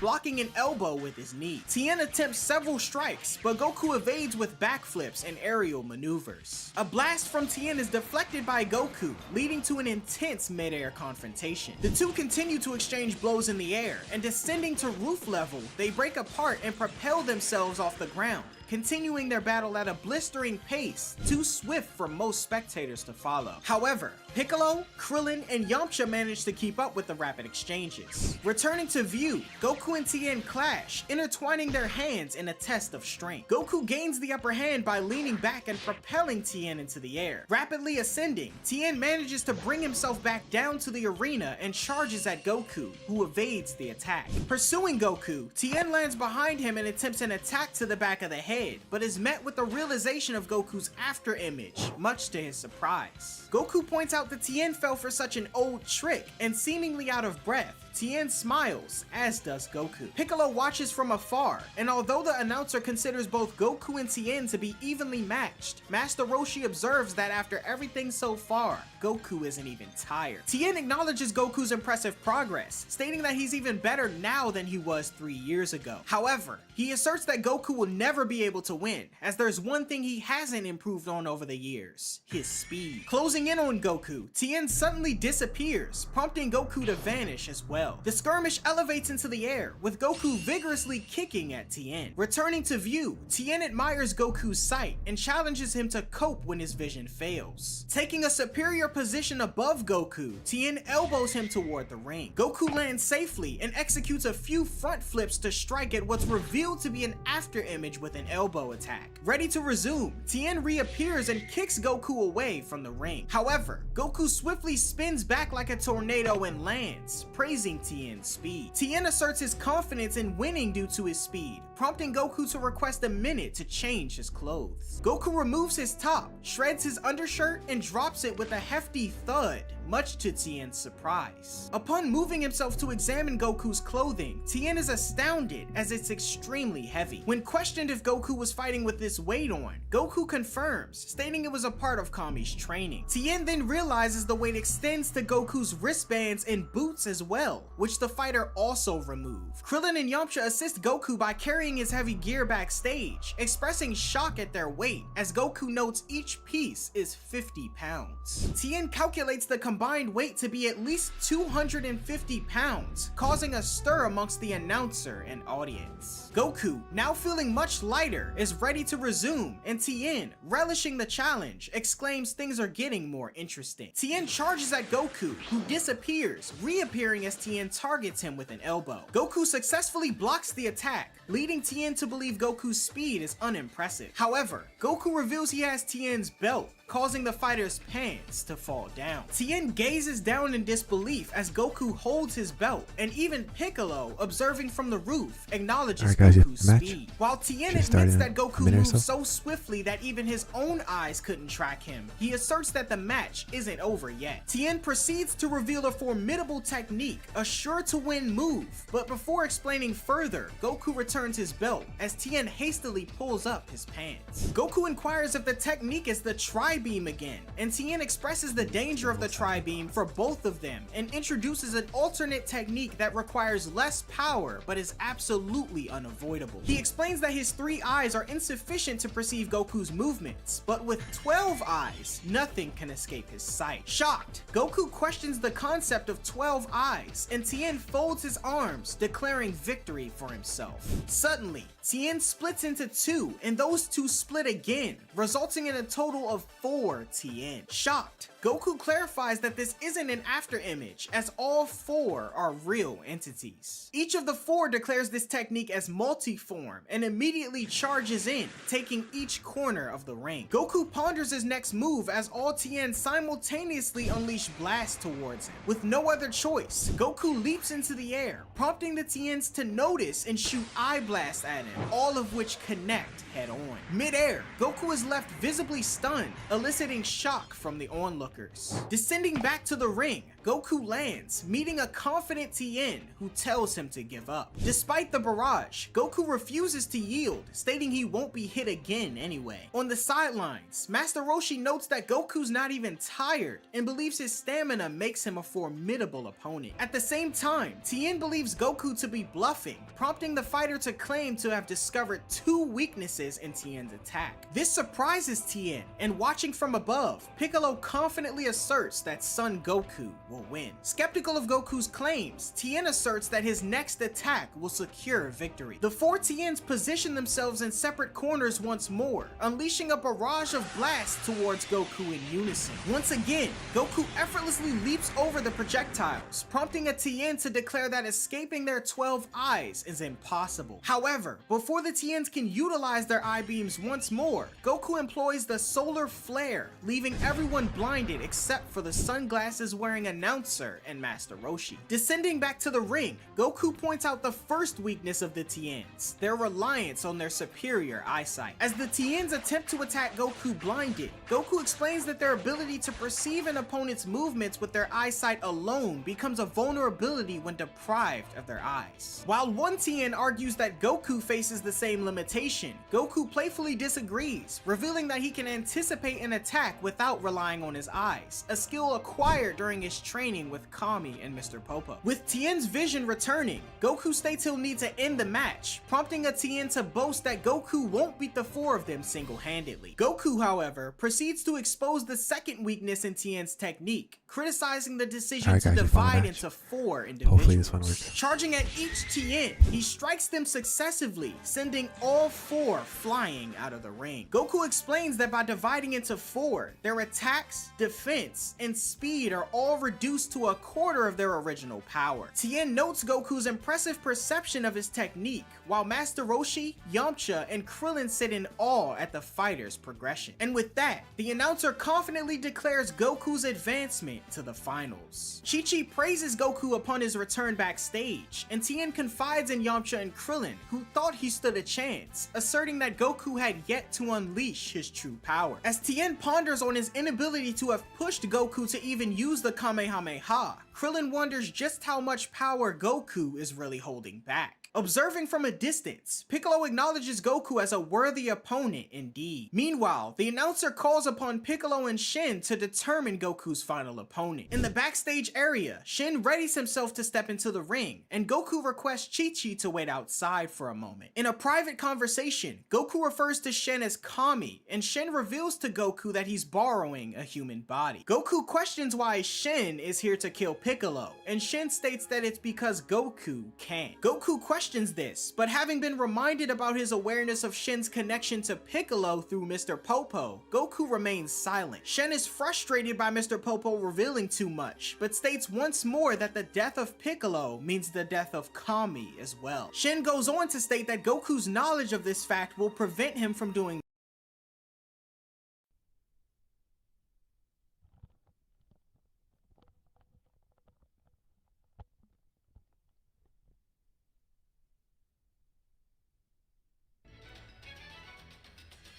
Can you hear me? Flying Nimbus! Trunks, I've set a super time machine, as well as a crate of supplies. Here's how to launch. Find the power keys, then place them in the right spots.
For a second, I forgot we were facing baby.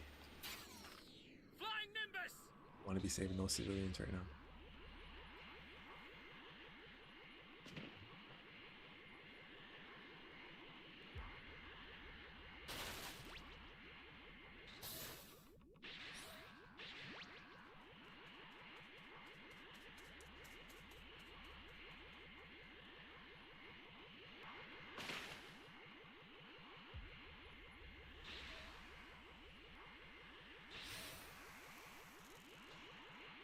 An ally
Yeah, this match is a wash, bro. Down 2 players. Flying Nimbus! I'm putting you out of your misery right now. The more Yu-Gi-Oh card openings coming. Got some stuff to work on. Mario Kart shorts, Breaker shorts. Gotta get the hell out of here!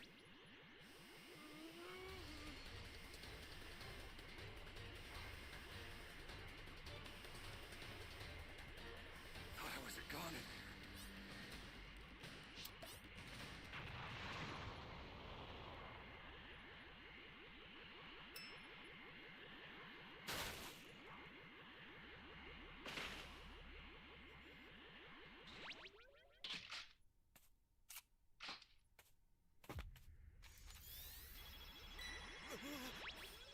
You're good to go.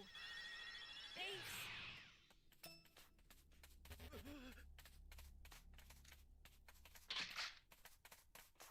Someone save me! Flying Nimbus!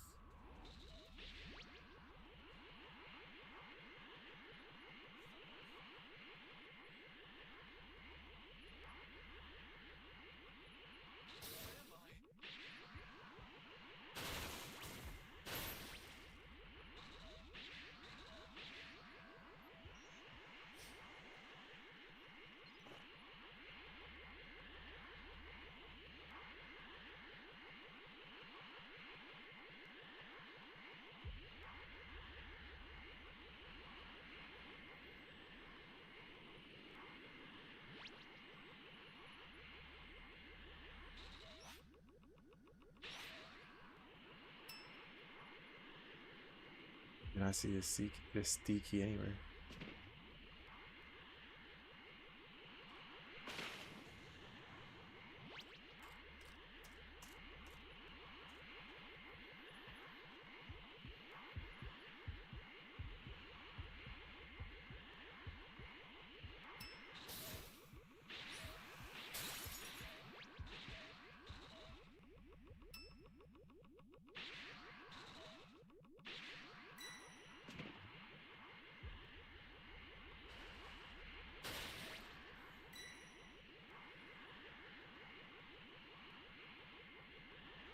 Somehow we can find a power key raider. Damn.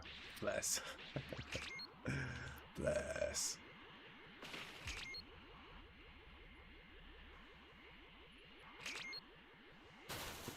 Sorry though. Great. You know what to do with that key. Holy hell.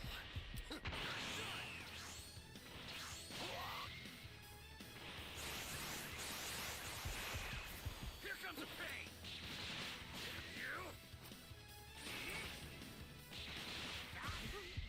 You got me.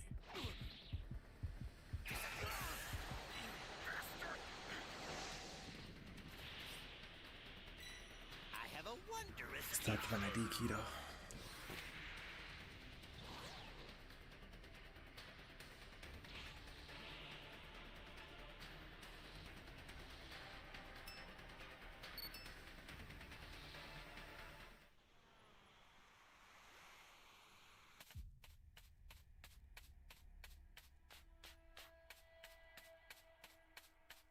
Do I have this outfit?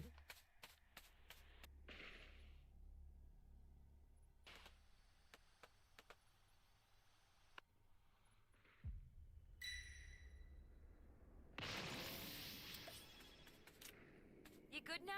I owe you one. Flying Nimbus!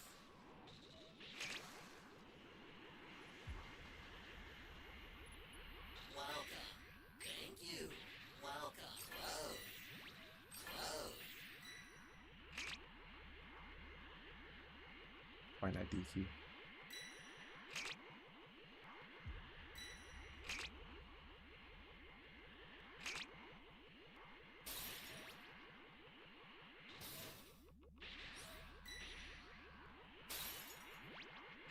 Ally down. You intend to rescue them. Watch out for enemies. Where we checked on the wire and see this shit.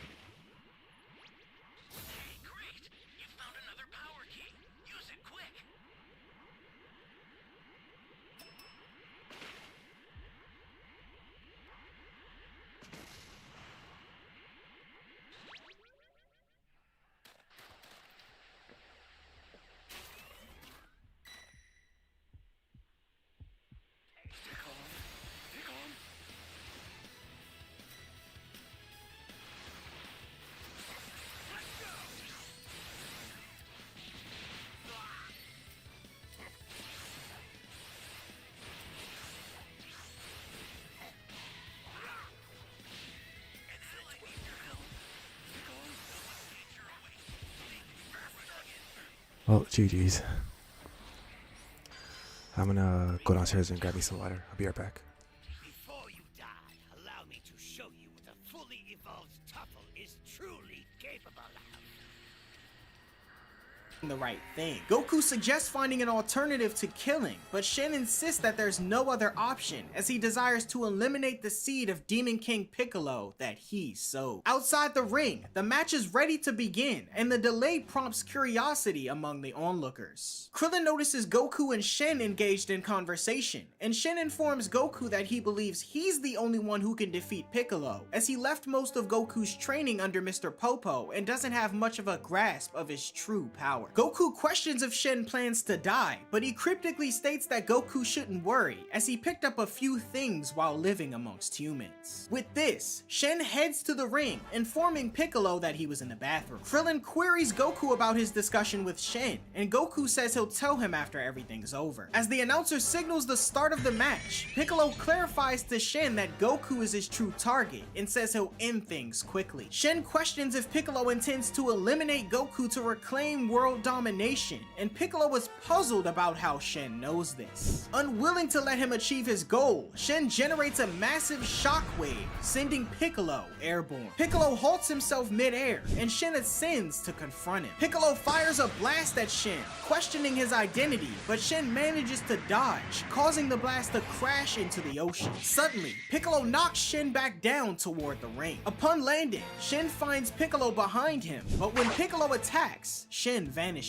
Shen reappears above Piccolo, smashing him down into the arena floor. However, Piccolo emerges on the opposite side of the ring, and the two adversaries lock eyes, leaving Krillin puzzled about their mysterious maneuvers. Contemplating the borrowed human form, Shen privately reflects on its apparent weakness. Piccolo, having read his mind, vocalizes the idea of borrowing a human body, prompting Shen to reveal in a strange language that Piccolo possesses telepathic abilities. This shocks Piccolo, and responding in the same language, Piccolo claims to have unraveled Shen's true identity. Now realizing his adversary is Kami, Piccolo demands to know why he's come to the tournament. Shen then states that there's no use in explaining, as Piccolo already knows. Amused, Piccolo scoffs at the notion of Shen defeating him, emphasizing their intertwined fates, where one's demise leads to the others. Unconcerned, Shen expresses his willingness to accept such an outcome, noting that Piccolo would be too afraid to kill him anyway. Piccolo, fearful at the idea of Shen committing suicide, is assured by Shen that there's no cause for concern, as he's found a way around this inconvenience. Shen then pulls out a small bottle from his shirt pocket and places it on the ground, as the announcer wonders what's going on. Piccolo panics, realizing the bottle's potential to seal him away,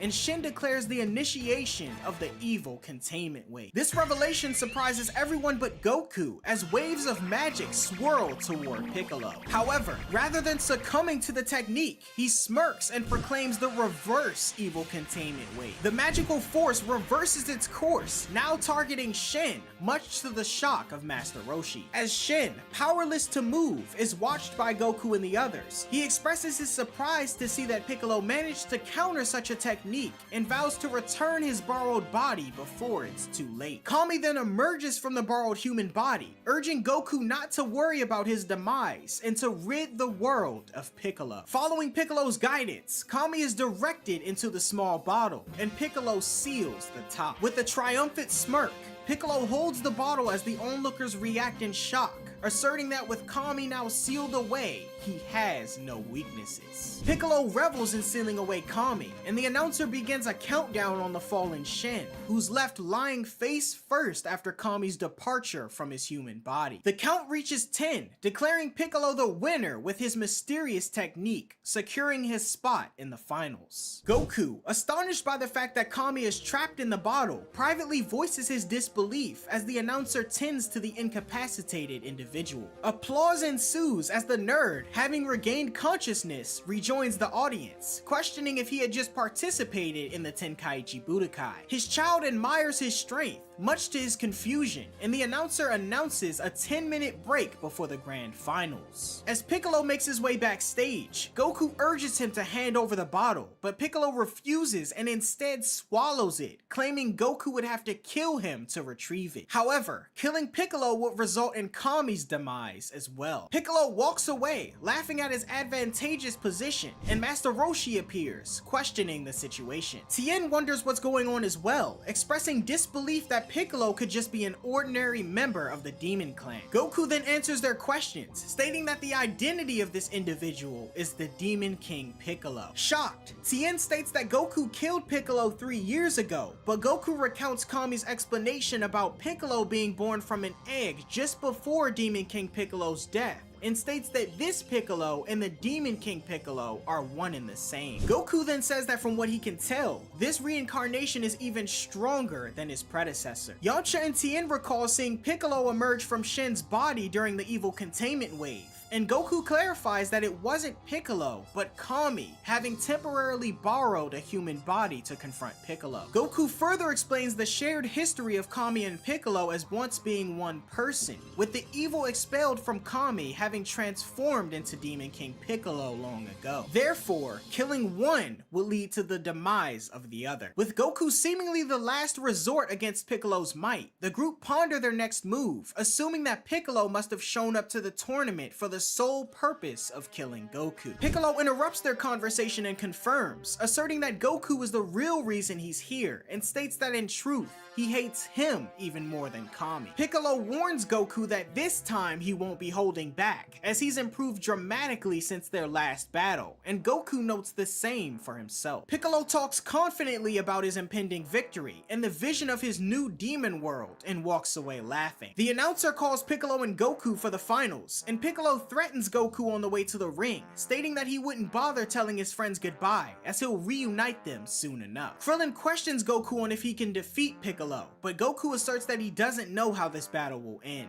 Moving his way into the ring, the announcer begins the commencement of the finals with excitement, but knowing the truth of the stakes, Krillin expresses concern. As the combatants stare each other down, Piccolo challenges Goku to prepare for his death as he removes his mantle. The announcer declares the commencement of the finals of the Tenkaichi Budokai, and Goku and Piccolo charge toward one another. The explosive final round begins as Goku and Piccolo skillfully block each other's strikes. In a swift move, Piccolo delivers a powerful headbutt, sending Goku flying across the ring. Despite the force of the impact, Goku manages to land on his feet. Piccolo, seizing the opportunity, flies over to attack from behind, but Goku counters with a well-placed kick, causing them to disengage momentarily. As the battle continues, Piccolo extends his arm, only for Goku to catch it and toss him into the air. Piccolo attempts to slow himself down mid-air, but Goku skillfully unleashes a shockwave attack, pushing Piccolo backward. Goku leaps over him, and Piccolo cunningly clenches his fist. Suddenly stopping himself, Piccolo fires a blast downward, hitting Goku with a devastating attack head-on. This sends Goku plummeting toward the ring, and Piccolo quickly follows suit, shooting another blast with his other hand and unleashing a barrage that connects as Goku collides with the ring. The impact leaves a substantial hole in the ring, with Goku lying at its center. The announcer begins the countdown, but Piccolo demands him to stop, claiming that Son Goku is faking his injuries. To everyone's surprise, Goku effortlessly rises, relatively unharmed. Noticing the state of his tattered clothes, Goku discards the remnants of his shirt, as Piccolo states that he knows Goku is trying to conceal his true power. He says he has many more techniques in store, however, and Goku, noting Piccolo as a horrible monster, says he can't help but get excited at seeing his strength. Determined to escalate the intensity, both Goku and Piccolo decide to unleash their full power and charge at each other once more. Engaging in a rapid exchange of blows, Piccolo and Goku clash multiple times before locking hands in a test of strength. Piccolo attempts to utilize his eye beams, but Goku skillfully ducks and retaliates by swinging his feet up, delivering a powerful kick to Piccolo's face and pushes him back. Seizing an opportunity, Goku disappears, leaving Piccolo waiting as the crowd and everyone else falls silent. Piccolo then suddenly screams aloud, delivering an elbow Piccolo to the reappeared Goku as he crashes to the tournament's wall nearby. The impact causes the wall to shatter, surprising Krillin and the others standing nearby. Despite the rubble, Goku is nowhere to be seen, but he emerges behind Piccolo and kicks him across the ring, much to everyone's surprise. Piccolo ascends into the air, furious, and announces his intent to obliterate the entire arena. Realizing the implications of such a ferocious attack, Goku urges everyone to get away, but notices there's little time to react as he leaps into the air. Goku catches Piccolo's attention, who fires the attack at him immediately, ridiculing him for putting his life at risk for the humans. The blast hurtles at Goku as he raises his hand to deflect it, grazing him slightly as it shoots far away from the tournament grounds. The shockwave surprises the onlookers as they witness a colossal explosion in the distance. Frustrated that Goku was only grazed, Piccolo watches as the fighter propels himself back into the ring. Noting that Piccolo is still the cowardly, angry being he used to be, Goku declares his counterattack, the Super Kamehameha. Goku begins to chant for the attack, but Master Roshi interrupts, urging him to wait as killing Piccolo would result in the death of Kami. Frustrated and uncertain, Goku stops, grappling with the dilemma. Laughing, Piccolo states that Goku's emotions are his biggest weakness, as he's too afraid to attack him at full power due to Kami's imminent death. However, Piccolo says he has no such fear, and announces his intent to slaughter everyone in the arena in the blink of an eye. As the fighter begins to charge his energy, Goku calls him a coward and says he'll hurt innocent people, but Piccolo confidently asserts he doesn't care. As Piccolo prepares for his devastating attack,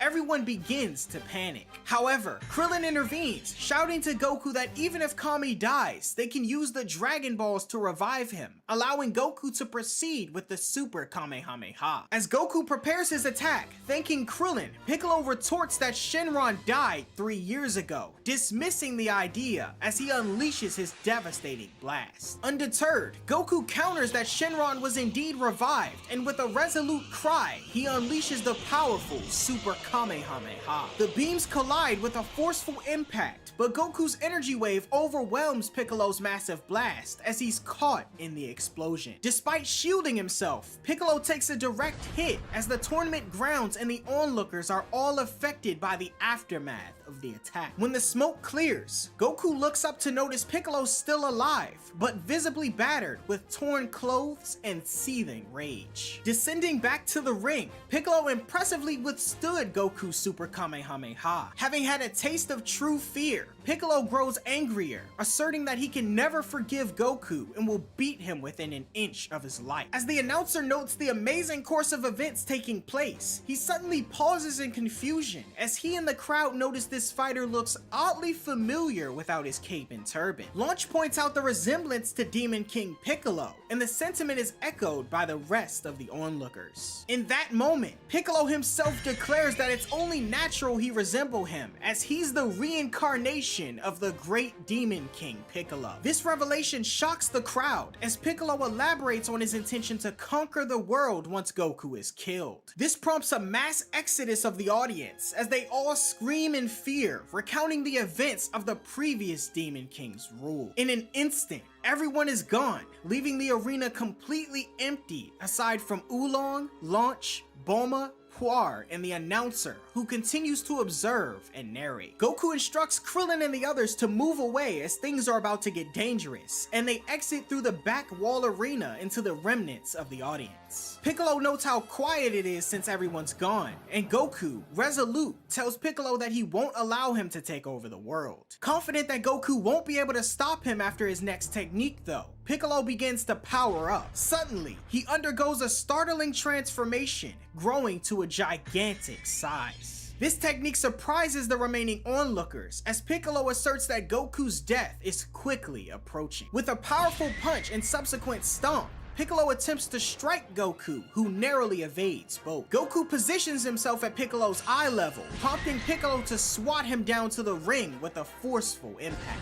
As Goku lies on the ground in pain, Tien offers assistance, but Goku declines, recognizing that if he accepts help from his friend, he'll be disqualified from the tournament. Piccolo points out Goku's foolishness in denying assistance, as Master Roshi notes that even with Piccolo's size, he's just as fast as he was before. Undeterred, Deterred by Piccolo's increased size, Goku remains unfazed, and Piccolo retaliates with a mouth blast directed at Goku. The blast triggers an explosion, but Goku skillfully dodges by darting through Piccolo's legs. Leaping up, Goku delivers a swift kick to the back of Piccolo's leg, causing him to lose balance. As Piccolo lands on the arena floor, Goku seizes the opportunity as he grabs one of Piccolo's fingers and uses his strength to hurl the giant adversary overhead, slamming him down. Piccolo manages to recover, and observing the situation, Master Roshi wonders what kind of training Goku underwent with Kami, as he remarks to Krillin that even after using the tremendous Super Kamehameha, Goku's physical strength and endurance appear unaffected. Goku declares that Piccolo's increased size doesn't pose much trouble, and in response, Piccolo suggests he can become even larger, leaving Goku surprised. Piccolo then powers up once more, growing to a more enormous size. Whereas Goku once reached Piccolo's ankles, now he barely reaches his toes as the monster laughs maniacally, confident in his imminent victory. Yamcha tells Goku to get away immediately, but Goku sees an opportunity and jumps up to Piccolo's face, unleashing a Kamehameha away from the fighter and launches himself into his mouth. Piccolo chokes and gags, eventually spitting Goku out. In a strategic move, Goku tosses something over to Tien, revealed to be the bottle containing Kami. Piccolo curses Goku, and as Tien opens the bottle, Kami is released from his confinement,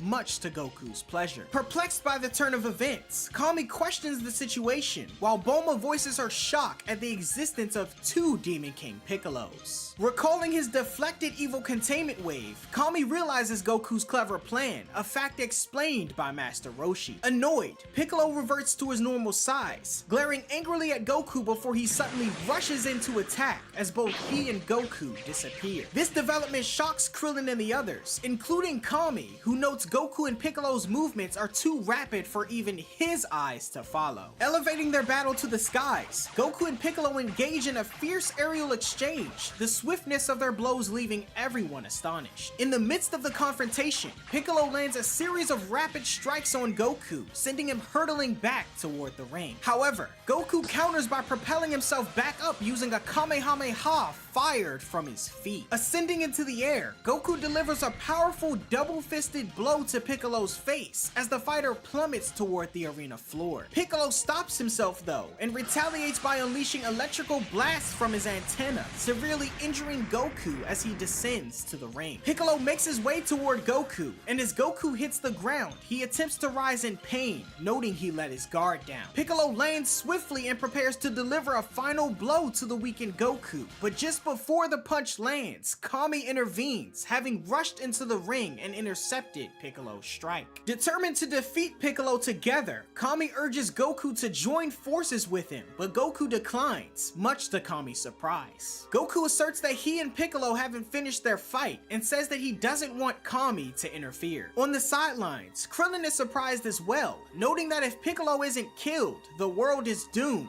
but Master Roshi, recognizing his former pupil's mannerisms, says to himself that Goku has never been one to recognize a global situation. Back in the ring, Goku tells Piccolo that to make up for Kami's interference, he'll let him have one free hit, and Piccolo obliges as he knocks Goku into the wall of the arena's remains, the fighter then noting that they're even now. With ease, Goku rises after enduring Piccolo's punch, casually remarking that it wasn't as effective as before. At the same time, Kami warns Goku about the potential dangers of not uniting to defeat Piccolo, but Goku remains resolute, expressing he'd regret it if someone else got in the way. Tien and Krillin support Goku's decision, acknowledging his past achievement in saving the world, and note that even if Goku loses, they can all band together to take Piccolo down. However, Piccolo cuts in, asserting that he's far stronger than the rest of the group, including Kami, a fact that Master Roshi confirms. Finally relenting, Kami concedes, but makes Goku promise that he'll take Piccolo's life, as when Kami dies, he can be revived with the Dragon Balls. Goku agrees and asserts his confidence in winning the battle. Piccolo interjects, questioning Goku's confidence, and the fighter asserts he knows all of Piccolo's techniques, so he'll win for sure. This statement shocks Piccolo, and on the sidelines, Kami thinks to himself that Goku has surely grown as a fighter, with his strength seemingly infinite. He goes on to say that Goku has surpassed even his own power and can surely win this fight after all. Infuriated, Piccolo asserts that he's significantly powered up since he and Goku battle 3 years ago and says that Goku could never win against him. However,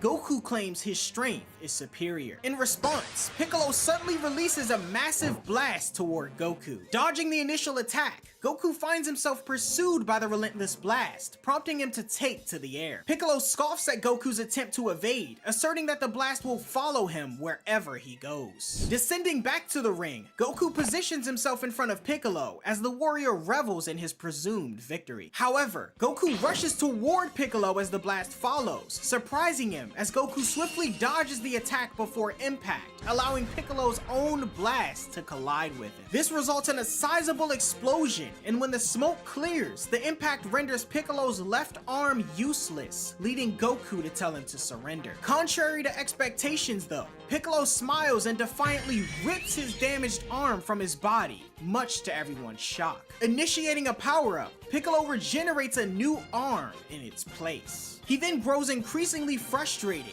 noting that Goku has reduced him to a pitiful state and begins preparing a formidable attack to take the fighter's life. Realizing the implications, Goku urgently warns everyone to escape. Piccolo continues his relentless power-up, leaving Goku astounded by the unprecedented magnitude of his energy. Urgently, Goku instructs everyone to evacuate before it's too late, raising concerns about his intentions. Unwavering, Goku asserts his determination to endure Piccolo's onslaught, and Kami warns Goku to leave with them, as his pride isn't worth losing his life. At the same time, Piccolo finishes powering up. As time runs out for escape, Tien takes action, unleashing a tri-beam to create a sizable hole in the ground for everyone to seek refuge in. Amid the chaos, Launch, angered by Kami's reluctance to leave Goku, kicks him into the protective hole. Goku charges up, readying himself for the impending clash, and Piccolo finally releases an overwhelming shockwave, triggering a colossal explosion that decimates the entire island. The location is left in ruins, the ring tiles obliterated, and when the smoke clears, Piccolo believes he's emerged victorious. However, to everyone's astonishment, Goku remains standing, remarkably unscathed by the devastation. Climbing out of the protective hole, the onlookers cheer for Goku, defying Piccolo's assumption of victory. Addressing Piccolo, Goku declares that he's depleted all of his ki with his massive attack, confidently asserting that victory now belongs to him. Charging up slightly, Goku readies himself for his counterattack, as Piccolo nervously questions what the fighter is planning to do. With little words now exchanged, Goku swiftly advances, elbowing Piccolo in the face and following up with a flurry of powerful kicks that force Piccolo to cough up blood. Goku then charges forward and relentlessly unleashes a powerful punch to the gut that leaves Piccolo writhing in pain. With his opponent now downed, Goku proceeds to ascend into the air, where he charges up a colossal Kamehameha. Realizing the devastation to occur, everyone gets down as Goku lets out a mighty cry and unleashes the massive blast, scoring a direct hit on Piccolo and triggering a massive explosion. As the smoke dissipates, Goku gracefully returns to what's left of the arena as he stands in front of the sizable crater he made, while Piccolo lies in the center unconscious. Urging the announcer to start the count, he rushes over and assumes Piccolo dead, but Goku asserts he's alive, and Kami confirms. The count then begins, with everyone anticipating the match's conclusion. 1, 2, 3, 4, 5, 6, 7, 8, 9. However, to their surprise, Piccolo rises before 10, unleashing a devastating mouth blast that pierces through Goku's shoulder. With a deep wound and bleeding profusely, Goku falls down, coughing up blood in the process. Piccolo, enraged that Goku remains alive, raises and stands over him, declaring his intent to launch a decisive attack that will finally end his life and avenge the great Demon King Piccolo. Stepping down on Goku's chest, Piccolo asserts his dominance as the fighter screams in pain. Tien, Yamcha, and Krillin rush to Goku's aid, but Piccolo thwarts their intervention by unleashing a blast of electricity, shattering the ground before them. Undeterred, Goku rises, relieved that Piccolo missed his vital areas. Evading Piccolo's punch, Goku retaliates with a blow to Piccolo's gut, and Piccolo kicks him before they both pause to catch their breath. Confident, Piccolo anticipates Goku's eventual demise from the loss of blood and lands an elbow elbow to his face, knocking him down. Leaping over, Piccolo lands on Goku's legs, breaking them both, causing him to cry out in pain. Goku's friends watch the horrible events unfold, and comparing the situation to his father's fight 3 years ago, Piccolo asserts that Goku is left with only his left arm, a mistake his father made, and was defeated as a result. Piccolo then directs a blast at Goku's left arm, rendering it useless and leaving him unable to use his limbs to escape. Piccolo then declares his final attack on Goku and ascends into the air. Suddenly, Kami urges Tien to kill him to ensure Piccolo's demise, explaining that he can't take his own life. Stressing the urgency, Kami insists that he can be revived with the Dragon Balls. Torn, Tien agrees, but Goku intervenes, urging everyone not to interfere and asserts his determination to win. In a climactic moment, Piccolo finally unleashes his devastating blast directed at Goku as everyone watches, now out of time to assist. Piccolo's formidable blast descends upon the motionless Goku, inducing panic among the few remaining spectators. A resounding explosion accompanies the blast upon impact with the ground, resulting in a large cloud of smoke and a vast crater in the remnants of the ring. The aftermath reveals an empty crater, and Piccolo descends to the ground, convinced of Son Goku's demise, believing him to have turned to dust. Witnessing Goku's apparent defeat, his friends become sad, while Piccolo revels in his proclaimed victory, exclaiming he's finally defeated Son Goku. Amidst the disappointment, Piccolo turns his attention to Krillin and the others, telling the group that he'll be uniting them with Goku soon enough. However, Krillin observes something peculiar in the distance and queries Tien about what he sees as well. Tien lets out an air of surprise, and flying behind Piccolo is Goku a distance away, shocking the Demon King. As Goku launches in, closing the gap, his friends let out a resounding affirmation, exclaiming that he's learned to fly. Goku draws closer, screaming to Piccolo that he's lost, and crashes into the Demon King with intense force as he's sent flying and coughing up blood. Piccolo and Goku both crash to the ground, much to everyone's shock. As Piccolo is left unconscious, Goku queries the announcer about Piccolo's potential ring out, and upon inspection, it becomes evident. The announcer then declares that Goku has defeated Piccolo and is the winner of the world's 23rd Tenkaichi Budokai. Amidst Goku's battered and bloodied state in the former ring, his friends rush over, happily celebrating his victory. As everyone congratulates Goku, Yajirobe emerges from his hiding spot in the ground, now that it's safe to come out. The happy celebration turns to concern as Goku struggles to move, but Yajirobe reassures everyone, revealing he's brought sensu beans. Handing one to Goku, he eats it and rapidly bounces back to full strength. Goku then soars into the sky, happily exclaiming that he's won the Tenkaichi Budokai and is the new world champion. Surprised at Goku's healed injuries, Krillin states he thought the sensu were just for food, and Yajirobe wonders why he ate one without knowing what it was for. At the same time, Kami hovers over the defeated Piccolo, and Goku rushes in as the God of Earth prepares to land the final blow. Goku intervenes, and Kami insists on the necessity of Piccolo's demise, but Goku counters, suggesting they can merely defeat him if he causes trouble again. Moreover, if Piccolo dies, Kami would perish too. Tien proposes reviving Kami with Shenron, but Goku reveals Kami's lie, as the demise of Kami would lead to the disappearance of Shenron and the Dragon Balls. The others question if this is true, but Kami falls silent and acknowledges his unsuitability for the role as Earth's guardian. He states that he's the reason Piccolo exists in the first place, and with his counterpart having already surpassed him in strength, he doesn't deserve to live. Master Roshi, however, disagrees, stating that the world is now at peace, and that the existence of relationships between Goku and the others is owed to Kami and the Dragon Balls. After composing himself, Kami tells Goku he's fortunate to have someone as wise as Master Roshi, and in a magical gesture, Kami fully restores Goku's outfit, highlighting the excellence of the Turtle School. Goku then calls for another sensu from Yajirobe and feeds it to Piccolo, much to everyone's horror. In Ingesting the sensu, Piccolo rises, fully healed as everyone runs away, questioning Goku's intentions. Goku tells Piccolo that if he dies, Kami will die as well, and laughing at Goku's perceived foolishness, Piccolo notes that he'll be back for him and his friends soon, and departs with laughter. Goku, however, thinks to himself that no matter how strong Piccolo gets, he'll always be one step ahead. Bulma reflects on Goku's growth since their first encounter in the mountains, and Chi-Chi rushes over, embracing Goku, who'd everyone forgotten is newlywed. Kami then offers Goku the position of Earth's guardian, but he declines, stating he'd be completely bored. Chaozu, bandaged but glad to see Tien is okay, joins the scene. Despite Kami's persistent request, Goku playfully sticks out his tongue and calls for the flying Nimbus. And so, with Chi-Chi by his side, the two board and take off, bidding their friends a goodbye for now, and conclude the story of Goku's youth. The 23rd Tenkaichi Budokai is arguably one of, if not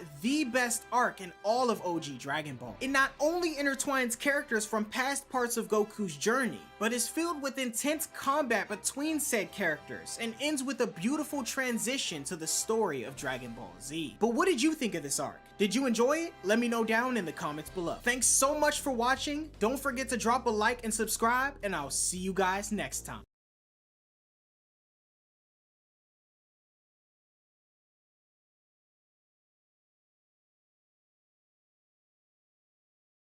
Dragon Ball GT takes place after the events of Dragon Ball Z. 5 years after Goku and Oob departed from the 28th World Martial Arts Tournament for training, they engage in an intense battle within the depths of the Lookout. Their power causes the Lookout to crack and crumble, triggering concern from Dende and Mr. Popo. At the same time, an old Emperor Pilaf, Mai, and Shu arrive at the Lookout, aiming to utilize the Dragon Balls to achieve world domination. They're interrupted by explosions from Goku and Oob though, and when the two finish their battle, they both pass out from exhaustion. Meanwhile, undetected, the Pilaf gang uncovers dusty-looking orbs known as the Black Star Dragon Balls. Pilaf explains that these balls were made before Kami separated himself from Piccolo, are different from the regular Dragon Balls, and are much more powerful. At the same time, with Goku and Oob having healed their injuries, Oob thanks Goku for all the years he's dedicated to training him and heads back home to his family. Goku decides to get himself a meal before heading home himself, telling Dende and Mr. Popo that he hasn't seen Chi-Chi in years, so she'll probably be mad at him. Just then, Pilaf summons Shenron, only to discover he's different than the regular, as he's larger, red, and ultimate. Before Pilaf can make his wish for world domination, Goku encounters his gang while investigating the disturbance. During a brief confrontation and recognizing Goku's familiar appearance, Pilaf, in a fit of anger, accidentally wishes for Goku to be reverted back to a child, unaware that Ultimate Shenron is listening. Shenron grants Pilaf's wish, turning Goku back into his 12-year-old self. Ultimate Shenron then leaves, and the Black Star Dragon Balls scatter. Dende contacts King Kai telepathically, and he tells Goku that the only way for him to return to normal is to have another wish granted on the Black Star Dragon Balls. Goku asserts he'll be able to get them back in no time, but Mr. Popo explains that when the Black Star Dragon Balls scatter, they travel across the entire galaxy. Unfazed, Goku accepts remaining a child until he grows up again and leaves, much to the obvious dismay of Dende and Mr. Popo. Back on Earth's surface, Goku attempts to eat another meal, but is disturbed by an ongoing hostage situation. Nearby, Gohan's daughter Pan is out on a date with one of her classmates when she stumbles across the situation. The criminals continue to cause havoc, and an annoyed Pan intervenes. Shortly afterward, Goku arrives and attempts to take them on himself, causing Pan to pull him aside and tell him not to get involved, not realizing she's talking to her grandfather. Pan easily takes out both criminals with her strength, and her date runs off scared. Suddenly, Master Roshi arrives and greets Pan, Goku recognizing her name. It's not long before Roshi happily recognizes Goku and questions why he's so small. Goku tells Master Roshi that Emperor Pilaf summoned Shenron and accidentally made a wish to turn him back into a kid again. Pan is upset and horrified after discovering that this little boy is actually her grandfather, and Goku, impressed with Pan's fighting ability, appreciates her stopping the criminals and foiling the robbery. Later, Goku returns home, where Chi-Chi bursts into tears upon seeing her husband as a child again. Goku explains to his family what's happening happened, and Gohan tells his dad that it might be easier for him to just naturally grow back into an adult again. Chi-Chi isn't a fan of this idea, but her outburst is interrupted when King Kai speaks to everyone telepathically. With urgency, he shares the news that, with a wish now made on the Black Star Dragon Balls, the Earth is now in danger of exploding unless all of them are found and returned to the planet within 1 year. He goes on to say that the negative energy left behind from the balls caused this, surprising everyone. This grim news leaves Goku and his family uncertain on what they'll do next. Later, everyone discusses who will head into space to gather the Dragon Balls. Goku initially reluctant to do so due to his tiny size. Of course, he'll be one of the first passengers though, followed by Gohan, who volunteers to help with the search. Pan volunteers to go as well, but everyone dismisses this idea given the danger they could run into. Later at Capsule Corps, Bulma, Videl, and Gohan work on the spaceship, Pan bothering her parents in an attempt to lend a hand. Annoyed as everyone is treating her like a child, Pan leaves Capsule Corps to blow off some steam. The next day, Trunks, now the president of Capsule Corps, sneaks out of headquarters, confronted by Vegeta, who's sporting a new hairstyle and mustache. It's soon revealed that Vegeta has chosen Trunks and Goten to accompany Goku in space instead, believing that the boys have become complacent since Majin Buu's defeat. Back at Capsule Corps, Videl questions Gohan on if he's seen Pan anywhere, both parents realizing that she's nowhere to be found. As Goku, Trunks, and Goten are about to get into the spaceship for departure, Goten is distracted by a phone call from his girlfriend. Goku and Trunks enter the spaceship and discover that Pan has stowed away on board, the little girl activating the engine and initiating liftoff. The spaceship blasts off, leaving Goten behind, though he's relieved as he didn't want to go anyway. As the spaceship leaves Earth, a small circuit falls off and lands at Bulma's feet, prompting her to worry about which part of the ship it belonged to. In space, Trunks attempts to take the ship's override key away from Pan so he could take her home. Pan, however, hides it in her shirt, giving him and Goku no choice but to keep her with them. Tragedy strikes as one of the ship's pieces break off and fall into space, forcing the group to crash land on a planet called Mecha. Surprisingly, the planet doesn't appear to be hostile at first, and the group is charmed by its festive atmosphere. However, they soon realize that the citizens are greedy swindlers, and they quickly become overwhelmed. Goku and the others check into a fancy-looking hotel, only to realize they're being charged for every second they spend in the room. They escape without paying and wander like fugitives at night,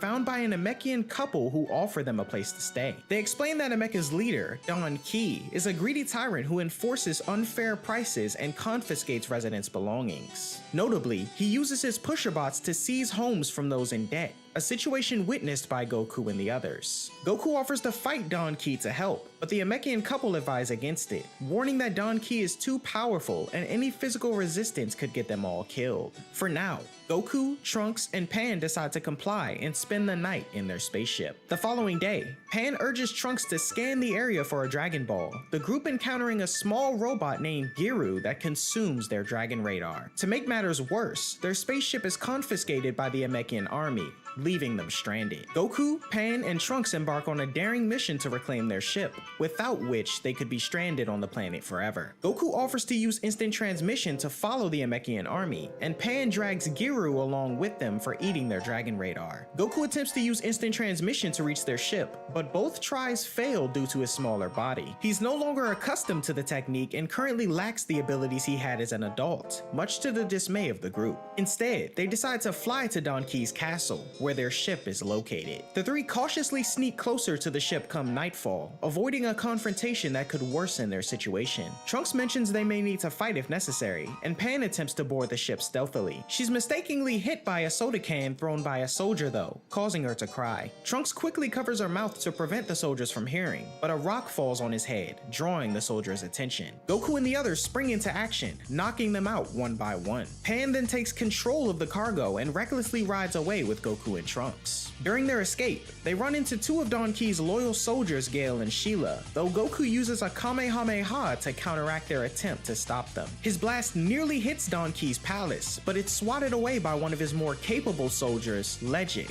the stranger noting that the three escaping with the ship are Saiyans. Don Ki is furious that they've reclaimed the ship and still owe him a significant debt. the tyrant telling his soldiers that he wants all of them captured immediately. By morning, Trunks suggests they go to town for extra parts due to the additional damage caused by Pan's reckless driving. When they arrive in town, everyone flees, and the group discover, to their dismay, that they're now among Planet Ameca's most wanted, forcing them to evade the police. The trio continue to flee across Ameca while being pursued by the authorities under Don Key's orders. Eventually, they encounter an elderly Amecian couple who are initially frightened, but after realizing the trio isn't as dangerous as they were made out to be, offer them food and shelter for the time being. Goku, Trunks, and Pan are deeply moved by the injustices the Amecians endure under the Alright, guys, oppressive after like rule 30 of minutes, Don we Key. finally found a Determined to match. confront the tyrant, they decide to surrender to the police on purpose, allowing them to head directly to the royal palace for a showdown. At first, it appears to be an easy victory as the trio swiftly defeat Don Key's forces. However, Pan charges in recklessly and falls into one of Don Key's traps. Goku and Trunks try to rescue her but fail, giving Don Key the chance to blast them all away. Luckily for the trio, they prove resilient against gunfire, which leads Legic to step out from the shadows, ready to intervene. Trunks charges at Legic, only to be effortlessly defeated with a single blow. Goku instructs Trunks to take care of the incapacitated Pan while he faces Legic himself. Goku and Legic engage in a fierce battle, with Legic gaining the upper hand. With no other option, Goku transforms into his Super Saiyan form to defeat the latter.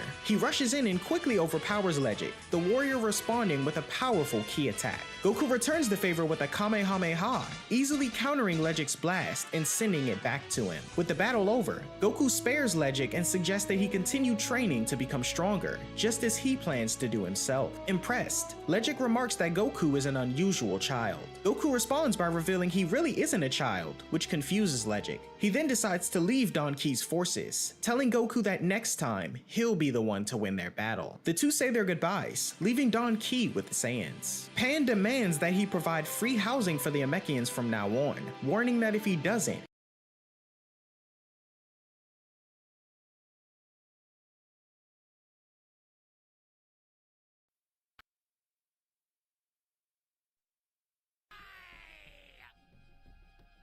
You must die by my hand!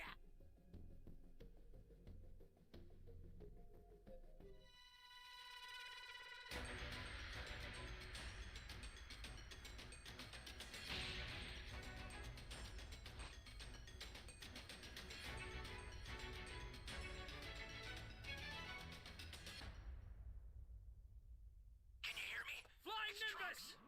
I've set a super time machine, as well as a crate of supplies. Here's how to launch. Find the power keys, then place them in the right spots.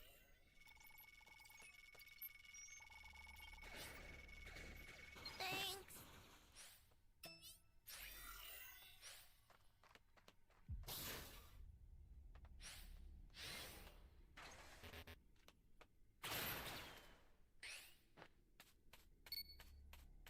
You found a power key. Go slide. Flying Nimbus!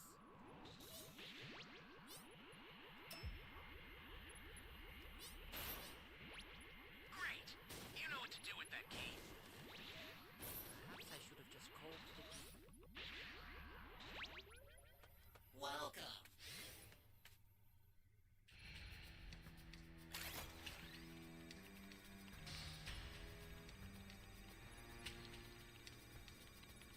Oh, come on!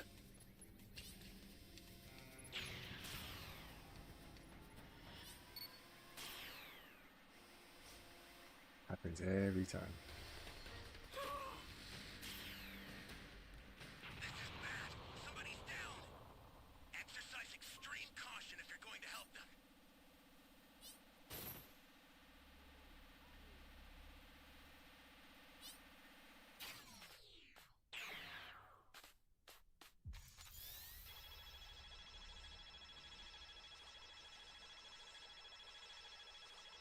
Hey, great!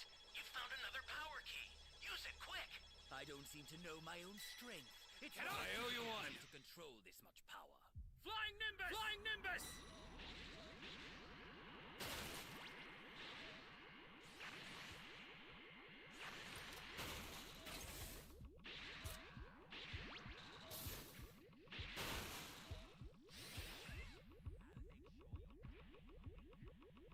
I would say my power level is over 1 million.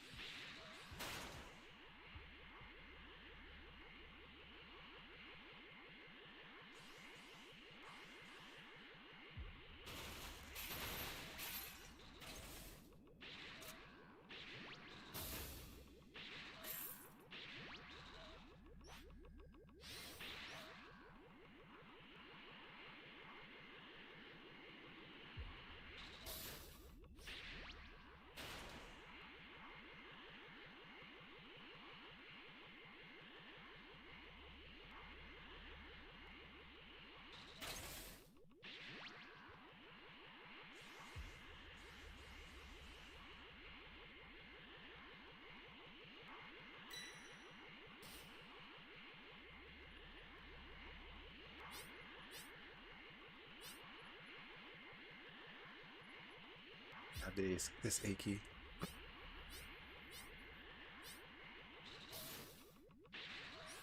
Let's go back to C and D.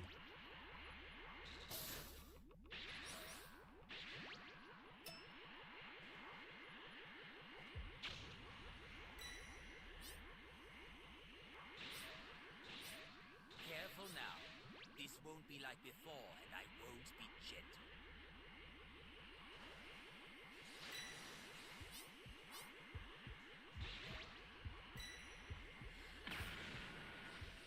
I need some move from there, bro.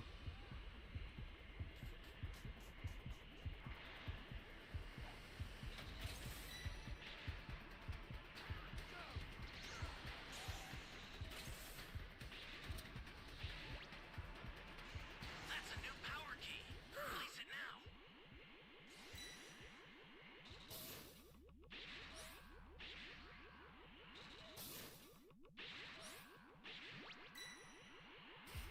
Someone help me!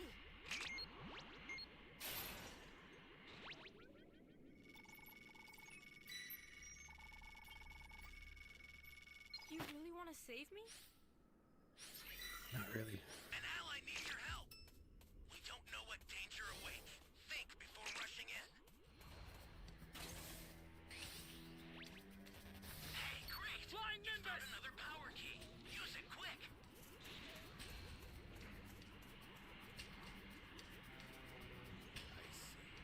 I see what's going on.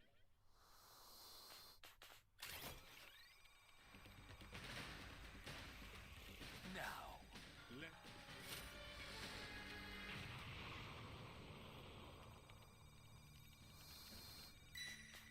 The startup system for the super time machine is ready. Head there now.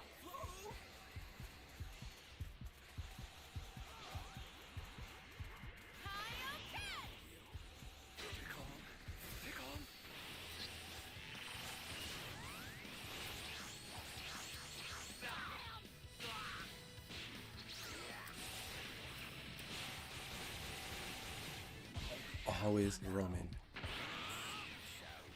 Always Roman.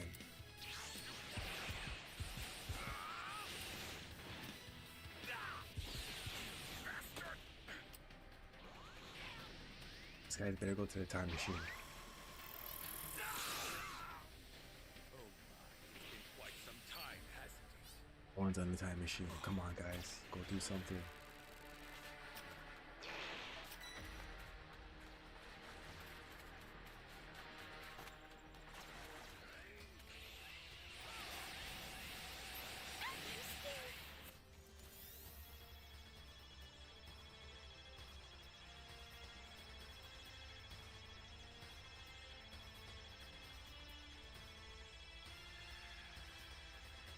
I owe you one. Flying Nimbus!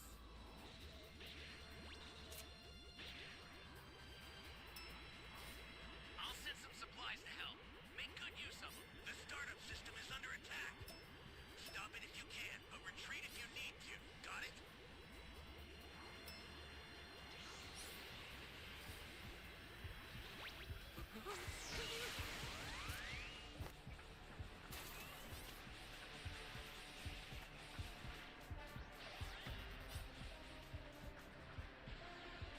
Still have a full team. So if we play good, we can win. Somebody's down. Exercise extreme caution. These guys need to go to the time machine, bro. Holy fuck. Why is it taking so long for 7 other players to go to the time machine, my guy?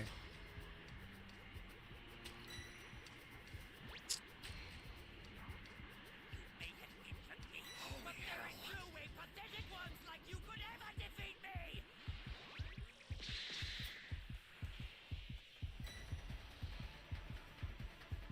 Dragon change.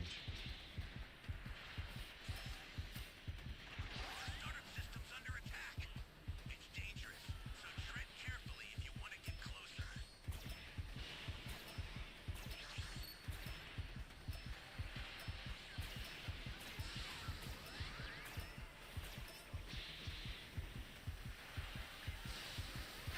The startup system's destroyed.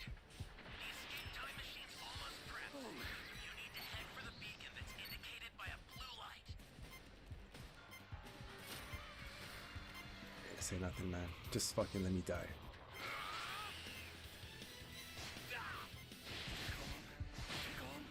I've sent the escape time machine. You're incredibly Use it to foolish get if out you of think there. you stand a chance against me.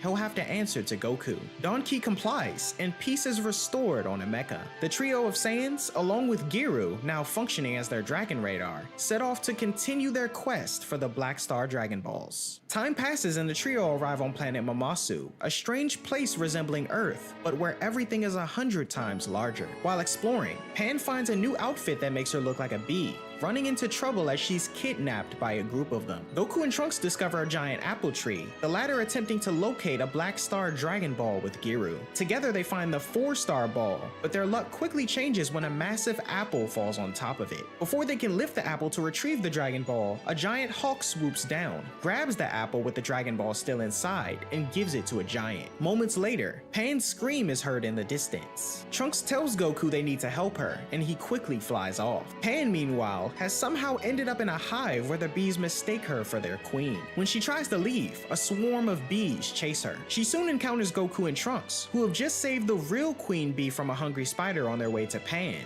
and they all fly away together. Later, a hungry Goku smells a delicious fish being cooked in the distance and heads toward it, where the group find the giant and see the Dragon Ball stuck in the apple. When the giant eats the apple, the Dragon Ball gets lodged in his tooth, causing him great pain. Goku enters the giant's mouth and uses a Kamehameha to knock out the tooth, recovering the group's first Black Star Dragon Ball. The trio then head off into space to continue their search for the next one. They arrive on a peaceful planet called Gelbo, but immediately notice that the villagers are eerily quiet. As they begin to investigate, they learn from the villagers that a giant monster named Zunama has been terrorizing them with his extraordinary ability to cause earthquakes by simply shaking his massive whiskers. To make matters worse, Zunama is demanding a bride, showing up to threaten the villagers' survival if they don't comply. None of the women in the village are willing to become his bride, leaving the village chief's daughter, Lane, who has a Black Star Dragon Ball embedded in her hair, to do it instead. This excites Zunama, who leaves but vows to return the next day to take her to his home. Overwhelmed by what she's agreed to, Lane faints in despair. Later that evening, Goku, Trunks, and Pan offer to help the villagers deal with Zunama in exchange for the Dragon Ball, and everyone agrees, including Lane's real fiancée, Doma. Pan comes up with a plan to trick Zunama with a fake bride and cut off his whiskers, initially suggesting Goku to do it because he's the strongest, but then realizes he's too short. This leaves Trunks to pose as Zunama's bride, much to his dismay. He, however, agrees to go along with the plan in order to save the Earth. The next morning, Trunks, dressed in a wedding gown with a wig and makeup, is confronted by Zunama and told to take off his veil, much to the surprise of everyone who worries about having their cover blown. Convincing a clueless Zunama to wait until they're alone, Trunks leaves with him according to plan. The two arrive in Zunama's volcanic lair, with Goku, Pan, and Doma following close behind. In an attempt to gauge his surroundings, Trunks' wig falls off, but Zunama remains interested, mistaking him for a short-haired girl. Trunks manages to drug Zunama with spiked food at the wedding banquet the Beast has prepared for them. When Zunama passes out, Doma and the others arrive and seize the opportunity to cut off one of his whiskers. However, when Zunama wakes up, he threatens to cause an earthquake, only for the group to realize he can't actually cause earthquakes, but can only predict them. Suddenly, a real explosion occurs, causing the volcano beneath the group to erupt. Goku uses a Kamehameha wave to propel everyone out of the tunnel, and another to destroy the volcano and stop the eruption. In gratitude, the Jalboians give the group the 6-star Black Dragon Ball, Zunama joining their village and becoming a friend. Things take a weird turn though as a mysterious stranger disguised as a villager grabs the Dragon Ball, reveals himself as a different species, and escapes with it in his spaceship. Goku, Trunks, and Pan set off in pursuit of the thief, revealed to be one of the Para brothers. In an attempt to escape, the brothers lure them to a rocky planet with a maze of caves at its center, intending for them to be devoured by Alright, the we got another planet's match. giant Just done 2 worms. minutes. The brothers manage to give the trio the slip, leaving Goku, Trunks, and Pan lost in the labyrinth and head back to planet Lude. Upon their arrival, they present the Dragon Ball to Cardinal Muchi Muchi, the servant of Lord Lude. However, instead of a reward, the Cardinal was furious with them, knowing that those from whom they stole the Dragon Ball have another one aboard their ship. He demands that they retrieve it at once or face being turned into dolls, similar to another poor soul who was transformed moments ago. The Para brothers return to Bihei, the planet where they had left Goku and the others. When they find them, the trio are under attack by 4 giant worm monsters. Taking advantage of the chaos, the Para brothers sneak onto their ship to steal the other Dragon Ball. As the trio desperately search for the other Black Star Dragon Ball, they're unable to locate it. Realizing their situation, they end up rooting for the Earth trio, realizing that if they die, they'll be turned into dolls. Goku soon gains the upper hand against the worms, and after offering some advice to Trunks and Pan, they manage to defeat the rest of the creatures. At this point, the Para brothers reveal themselves and perform their Para Para Boogie, putting the trio into an inescapable dancing trance. One of the brothers, Bon Para, takes the opportunity to deal blows to Goku, Trunks, and even Pan. Unbeknownst to the Para brothers or the heroes though, the defeated worms regain consciousness and cause a distraction by shutting off the music. The heroes seize this chance and knock out all the Para brothers with a single punch, much to their relief. However, after searching the Para brothers' spaceship, Trunks and Pan can't find their stolen Black Star Dragon Ball. When Trunks leaves the ship, Giro accidentally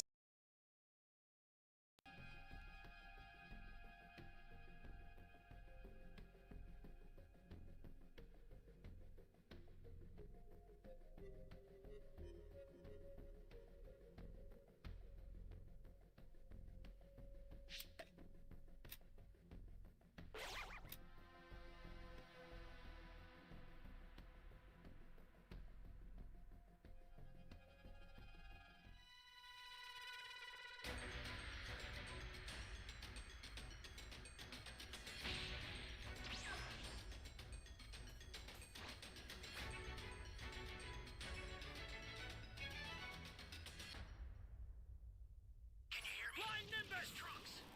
I've set a super time machine, as well as a crate of supplies. Here's how to launch.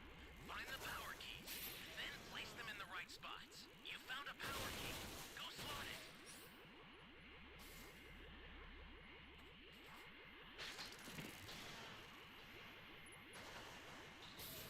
Hey, great! You found another power key. Use it quick. Honestly.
That's our teammate.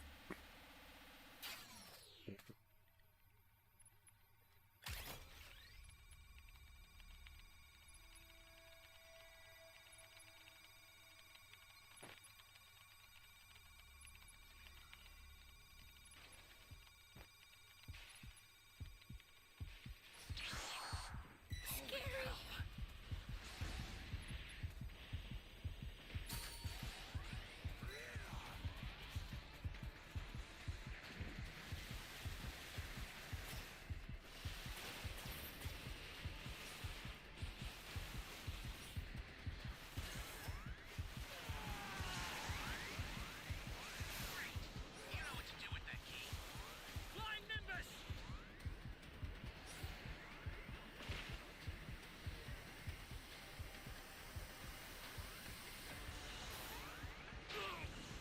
Come on, bro. Fuck, why is this guy hitting me?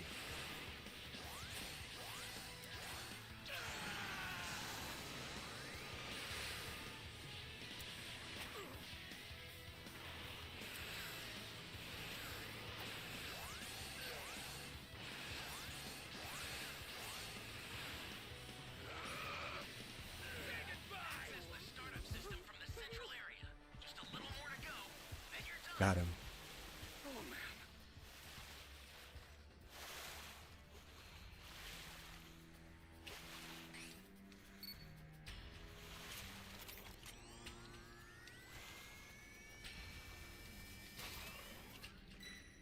2.5 bars of health back. That's some Flying bullshit. Nimbus!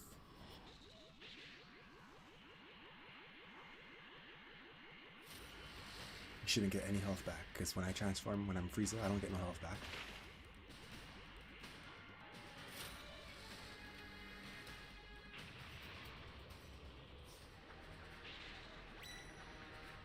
A super transfer is headed your way. Take it now. So, shit.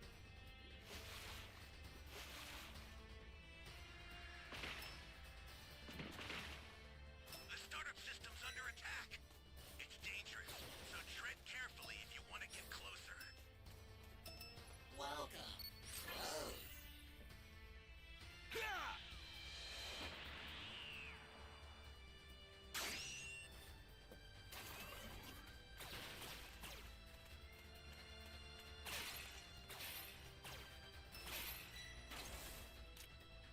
The startup system is under attack.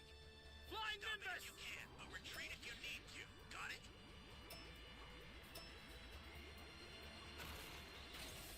I'll send some supplies to help. Make good use of them.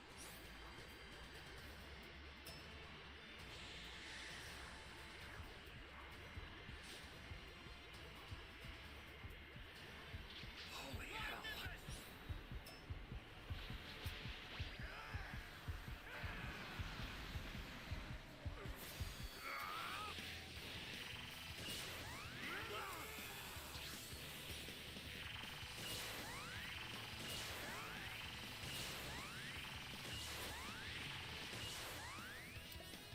Haggerty, there's your Broly victory, bro.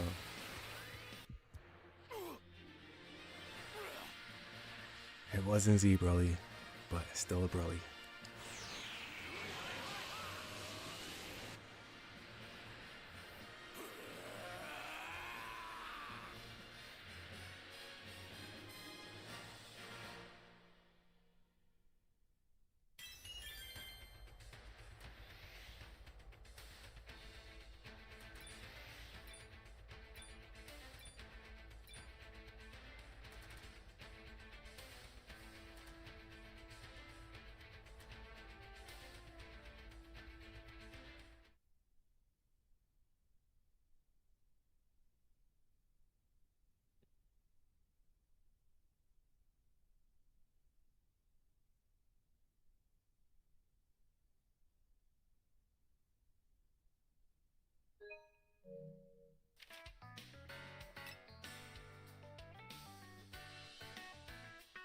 accidentally launches it to planet Lude with Pan still on board, leaving Goku and Trunks stranded on Bihei with their own spaceship. While Pan and Giru argue amongst themselves, the Power Brothers inform Goku and Trunks where their ship is gone, and the two quickly follow. Pan and Giru land on planet Lude and use the Dragon Radar to locate the 6-star Black Star Dragon Ball. Pan sneaks into the castle she found, but a frightened Giru stays behind. Recklessly, Pan enters the shrine of Lord Lude and gets caught while trying to retrieve the Dragon Ball. Meanwhile, Giru comes across Trunks, Goku, and the Power Brothers when they land, informing them of Pan's whereabouts. She battles her way to the main chamber in the castle and retrieves the Dragon Ball, but Cardinal Muchi Muchi stops her and turns her into a doll. As he prepares to throw Pan into a giant cauldron, Trunks and Goku arrive. Enraged, the Cardinal turns the Power Brothers into dolls and tosses them aside. He then attacks Goku and Trunks and unleashes a giant robotic lion on them, but Goku quickly defeats it by dropping a boulder on its head. Meanwhile, the doll version of Pan is found by Giru, but he's kicked away and Pan is stolen by a mysterious figure. Simultaneously, the lion's explosion destroys Cardinal Muchi Muchi,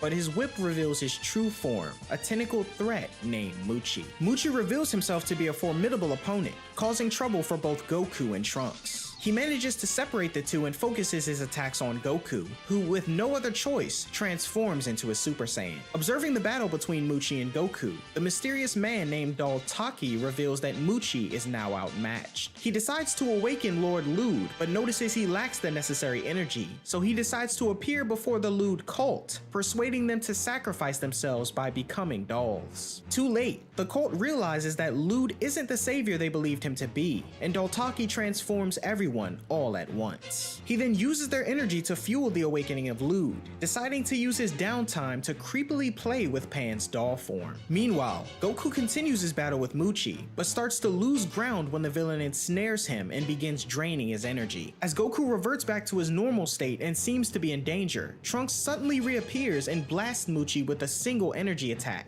killing him instantly. The focus then shifts back to Daltaki, where we witness a bizarre scene. The villain attempting to remove Doll Pan's clothes, but is interrupted by Lude's energy alarm. Goku and Trunks return to the castle to search for Pan, but instead find the missing Dragon Ball. Daltaki then appears with Pan and summons Lord Lude, Goku and Trunks preparing for the next fight. The two face the awakened Lude, impressed by its immense power. As Daltaki makes his escape, Lude prevents the fighters from rescuing Pan. Goku tries to provoke the machine, and when he fires a Kamehameha, Lude barely reacts. The machine soon overpowers both Goku and Trunks, stepping on them. Meanwhile, Daltaki is busy playing dress-up with his new favorite doll Pan, when he's suddenly summoned by an unknown figure to another room. He enters a secret chamber where he communicates with a Dr. Mew via a giant screen, the mastermind behind the entire operation. Back in the fight, Goku and Trunks transform into Super Saiyans to push Lude off of them. Goku observes that while Lude has incredible power, it doesn't know how to use it effectively. Observing the fight, Dr. Mew reprimands Daltaki for awakening Lude before it reached its full power, pointing out that the machine is proving to be useless. Even after reverting to their normal forms, Goku and Trunks manage to overwhelm Lude with coordinated attacks. Sensing Pan's incredible latent power while in doll form, Dr. Mew orders Daltaki to have Lude absorb her so the machine can reach its full potential. Daltaki, however, refuses to part with Pan. In response, Dr. Mew turns Daltaki into a doll himself and feeds both him and Pan to Lude. This sacrifice powers Lude to its full potential, making it a far more formidable foe than Goku and Trunks alone can handle. Lude, now at level 3, demonstrates its power by firing a single I-beam out of the planet's castle, triggering a colossal explosion that leaves Goku and Trunks in awe. As the two struggle against the powerful machine, Pan, now infused in Lude, takes out her frustrations on Daltaki for the harassment she suffered while being a doll. The two are surrounded by the hundreds turned into dolls as well, angry with Daltaki, who hints there's a way to escape from Lude's clutches. With Pan's assistance, the Power Brothers pressure him into revealing the secret. Lude's core is built around a single red cell, and destroying this cell would put an end to the machine mutant. Meanwhile, Goku is still losing ground against Lude. To assist her grandfather, Pan fires a ki blast at the red cell, prompting Lude to release Goku from its grasp. Daltaki explains that Lude must be attacked simultaneously from both inside and outside to be defeated. Pan attempting to relay the message to Goku and Trunks. Unsuccessful, the Para brothers offer to use telepathy to reach the Saiyans, singing to help coordinate the attack.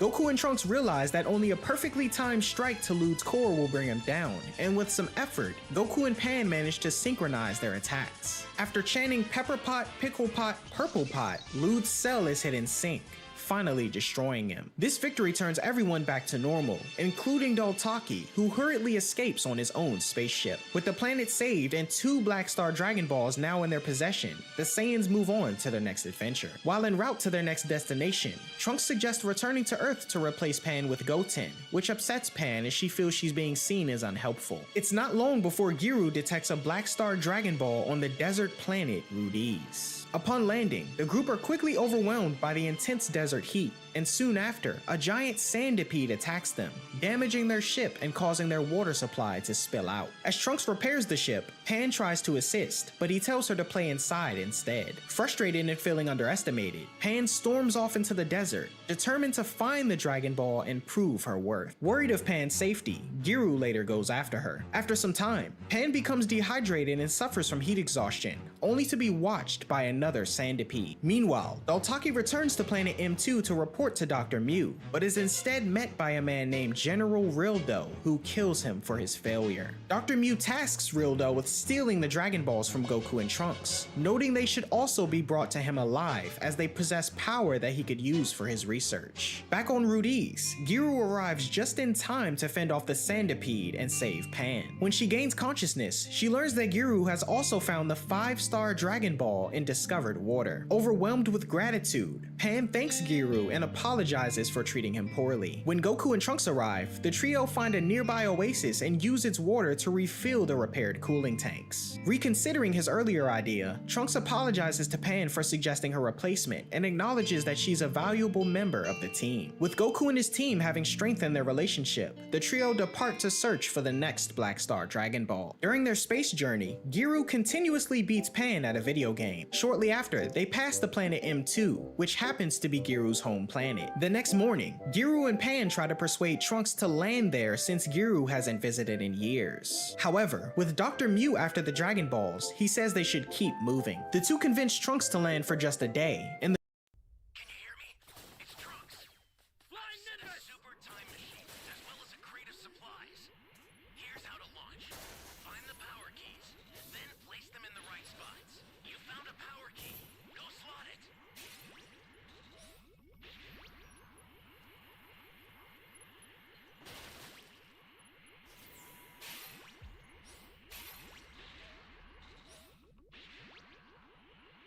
Great. You know what to do with that key.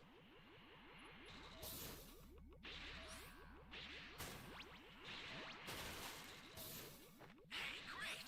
You found another power key. Use it quick.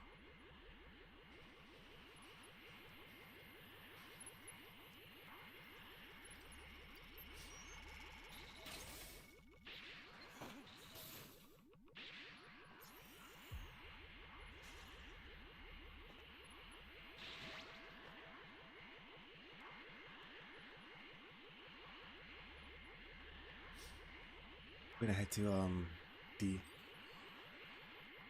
How did we key rush this guy so quick?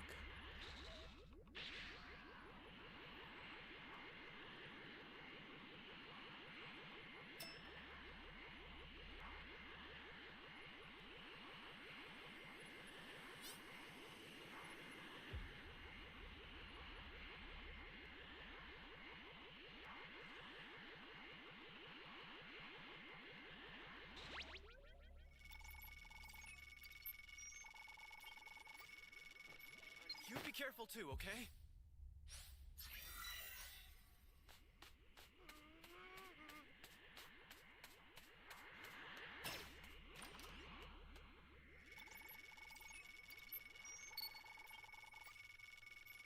Thanks. Ally down! Flying If you Nimbus! intend to rescue them, watch out for enemies.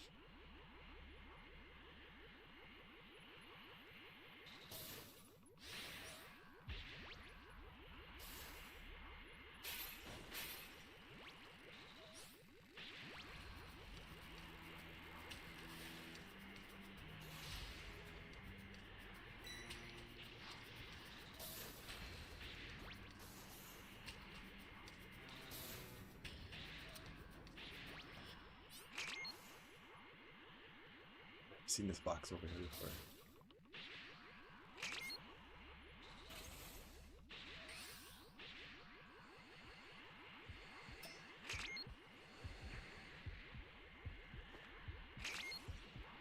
Great! You know what to do with that key. Stay calm. Stay calm. That's a new power key. Place it now.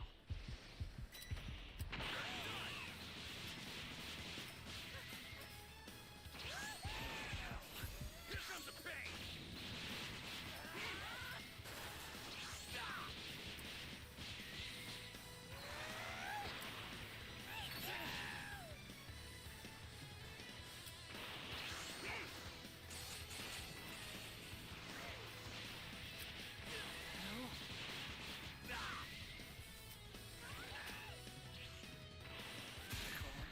Stay calm.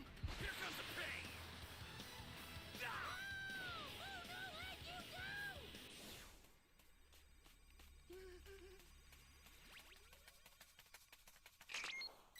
The startup system for the super time machine is ready. Head there now. Stay calm. Stay calm. Don't come in here. Don't fucking come in here, bro. Somebody My gosh. exercise.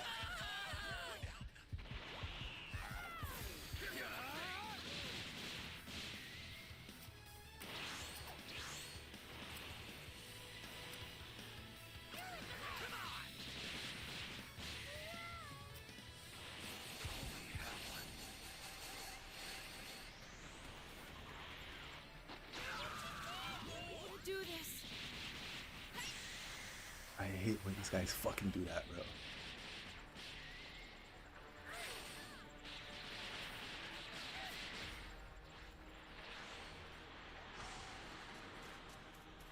Someone better come with a sensu beam.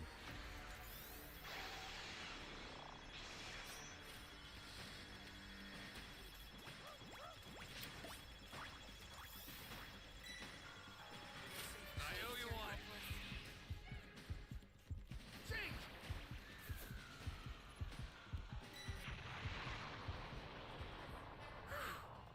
Flying Nimbus!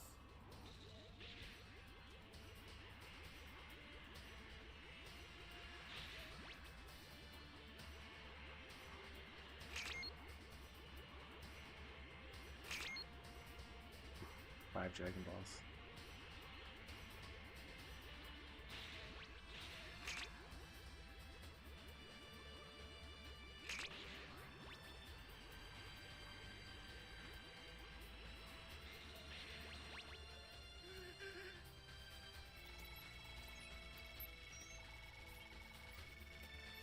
You're my savior. Final Dragon change, if anything.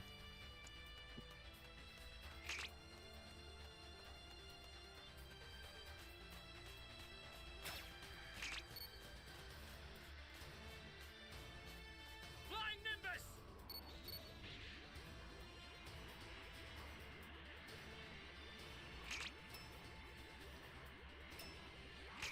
Ally down!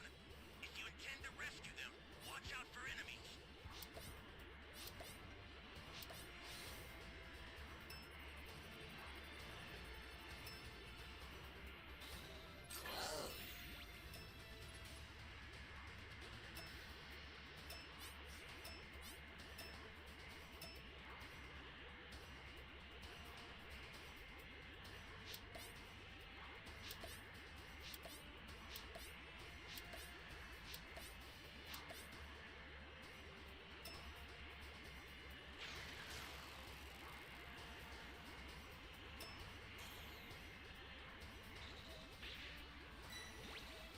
An ally needs your help.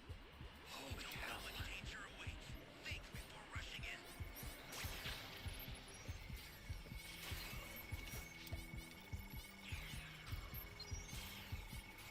We shattered by Time Machine. You've got all 7 Dragon Balls. Summon Shinron at the altar. I'll send some supplies to help. Make good use of them. You're done!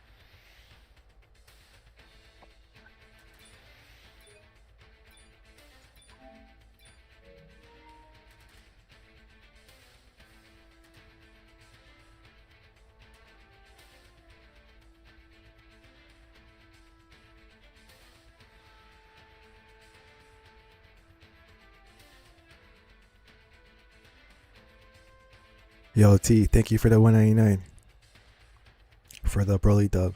Appreciate it, homie. Thank you so much. You're the man.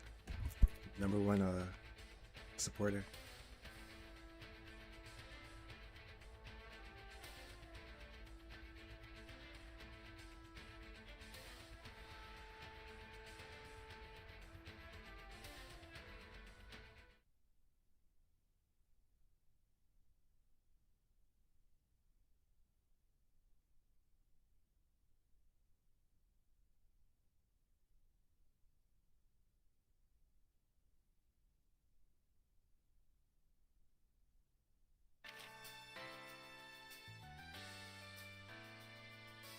Thank you so much, man.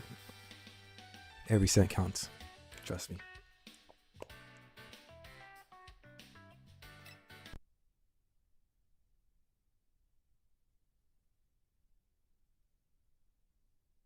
The group take off for the planet. Meanwhile, on M2's surface, General Rildo monitors the Grand Tour spaceship's trajectory. Seeing it approaching their planet, he praises Giru for luring their enemies and the 3 Black Star Dragon Balls right to them. The spaceship lands in a forest, and Goku, Trunks, and Pan venture into a seemingly deserted city. Suddenly, thousands of Giru-like robots appear, all acknowledging Giru and saying he deserves praise. Giru strangely takes off alone and contacts General Rildo, who commends him for his strategy of infiltrating the trio, gaining their trust, and leading them to M2. Giru then returns to Goku, Trunks, and Pan, Trunks noting before this that the robot's been acting strange ever since they landed on the planet. The group soon grow hungry and start searching for food. Trouble finds them though when they're confronted by a powerful group of robots called the Sigma Force. Giru joins the robots on their platform, the group revealing to Goku and the others that their friend has really been working for them the entire time. The trio attack in disbelief, prompting one of the robots to disintegrate and reform around Goku and Trunks, incapacitating them with sleeping gas. As Pan laments Giru's betrayal, the robots, including Giru, fly away with an unconscious Goku and Trunks to General Rildo. Now, a heartbroken Pan must find a way to rescue her friends and retrieve the stolen Dragon Balls. With Goku and Trunks captured, Pan decides to infiltrate the machine base. She sneaks in undetected for a while, but soon finds herself surrounded by robots. To avoid getting caught, Pan disguises herself as one of them. Meanwhile, Goku and Trunks are asleep in capsule chambers, being scanned by the robots to assess their strength. One of them noticed something surprising about Goku in particular, reporting to General Rildo and recognizing his immeasurable strength. Concurrently, Giru allows General Rildo to download the Saiyans' fighting data into the Mega Cannon Sigma Force as a means of anticipating their battle moves. Meanwhile, Pan joins a group of identical-looking robots, but when they walk through a wall, her disguise nearly gets caught. Fortunately, instead of getting captured, she's deemed defective and thrown into a room with other defective robots, one of them revealing Goku and Trunks' location. It's not long before the walls begin to close in to crush the defective robots, prompting Pan to blast her way out and save them. This explosion captures Rildo's attention to Pan's presence in the base, the Sigma Force sending Nat, one of its members, to handle her. The robot initially seems to have the upper hand thanks to its acquired data, but he reveals this to Pan, the Saiyan now realizing he can only predict moves that she's already used. She counters with her Maiden's Rage technique as she regrets befriending Giru, destroying Nat completely. Just then, Goku wakes up, around the same time that the Sigma Force is observing Giru's memories with the Dragon Team. Pan breaks into the lab, prompting one of its group's members to strike her. Goku unleashes his power and breaks free from the capsule chamber, freeing Trunks in the process, and prepares to battle the Sigmas. The Sigma Force mocks Pan for being knocked unconscious, but acknowledges her achievement in destroying Nat, the first Sigma Force member to ever be defeated. Having heard enough, Goku challenges the remaining 3 to battle. While Goku engages the Sigma Force, Trunks carries Pan back to their spaceship to help her recover. Initially, Goku seems to be at a disadvantage as the Sigma Force has all of his moves downloaded into their systems. Realizing they aren't allowed to kill Goku, the 3 robotic warriors instead decide to prepare him for Dr. Mew. Goku manages to counter their blasts, but a blow is landed to his stomach. Pretending to be hurt, Goku suddenly launches a blast of his own. The Sigmas retreat into the floor and begin toying with Goku, lighting him on fire from behind and pulling his feet out from under him. Rather than figuring out their tricks though, Goku decides to destroy the building, knocking them from the walls. Left without their hiding place, the three robots decide to abandon their orders and kill Goku. Meanwhile, Trunks arrives at the spaceship with Pan, immediately noticing that their belongings are scattered all over the ship. Alarmed, he checks the bag where they kept the Black Star Dragon Balls and discovers that all three have been stolen. He wakes Pan, and the two prepare to confront Giru and get the Dragon Balls back by force. Elsewhere, the three robots combine into the Super Mega Cannon Sigma, gaining extra power. However, Goku remains unimpressed. He uses their extendable arms as a ramp and lands a powerful kick before being punched away. Recovering, Goku resumes the fight, now using moves that the Sigma Force has never seen before. He comments that while the robots have gained extra strength, they haven't gotten any faster. In response, they transform into the Super Sigma aerial attack mode. They match Goku's speed and initiate their Killer Driller attack, at which point, Goku stops it and triples his strength in base form. Watching the fight,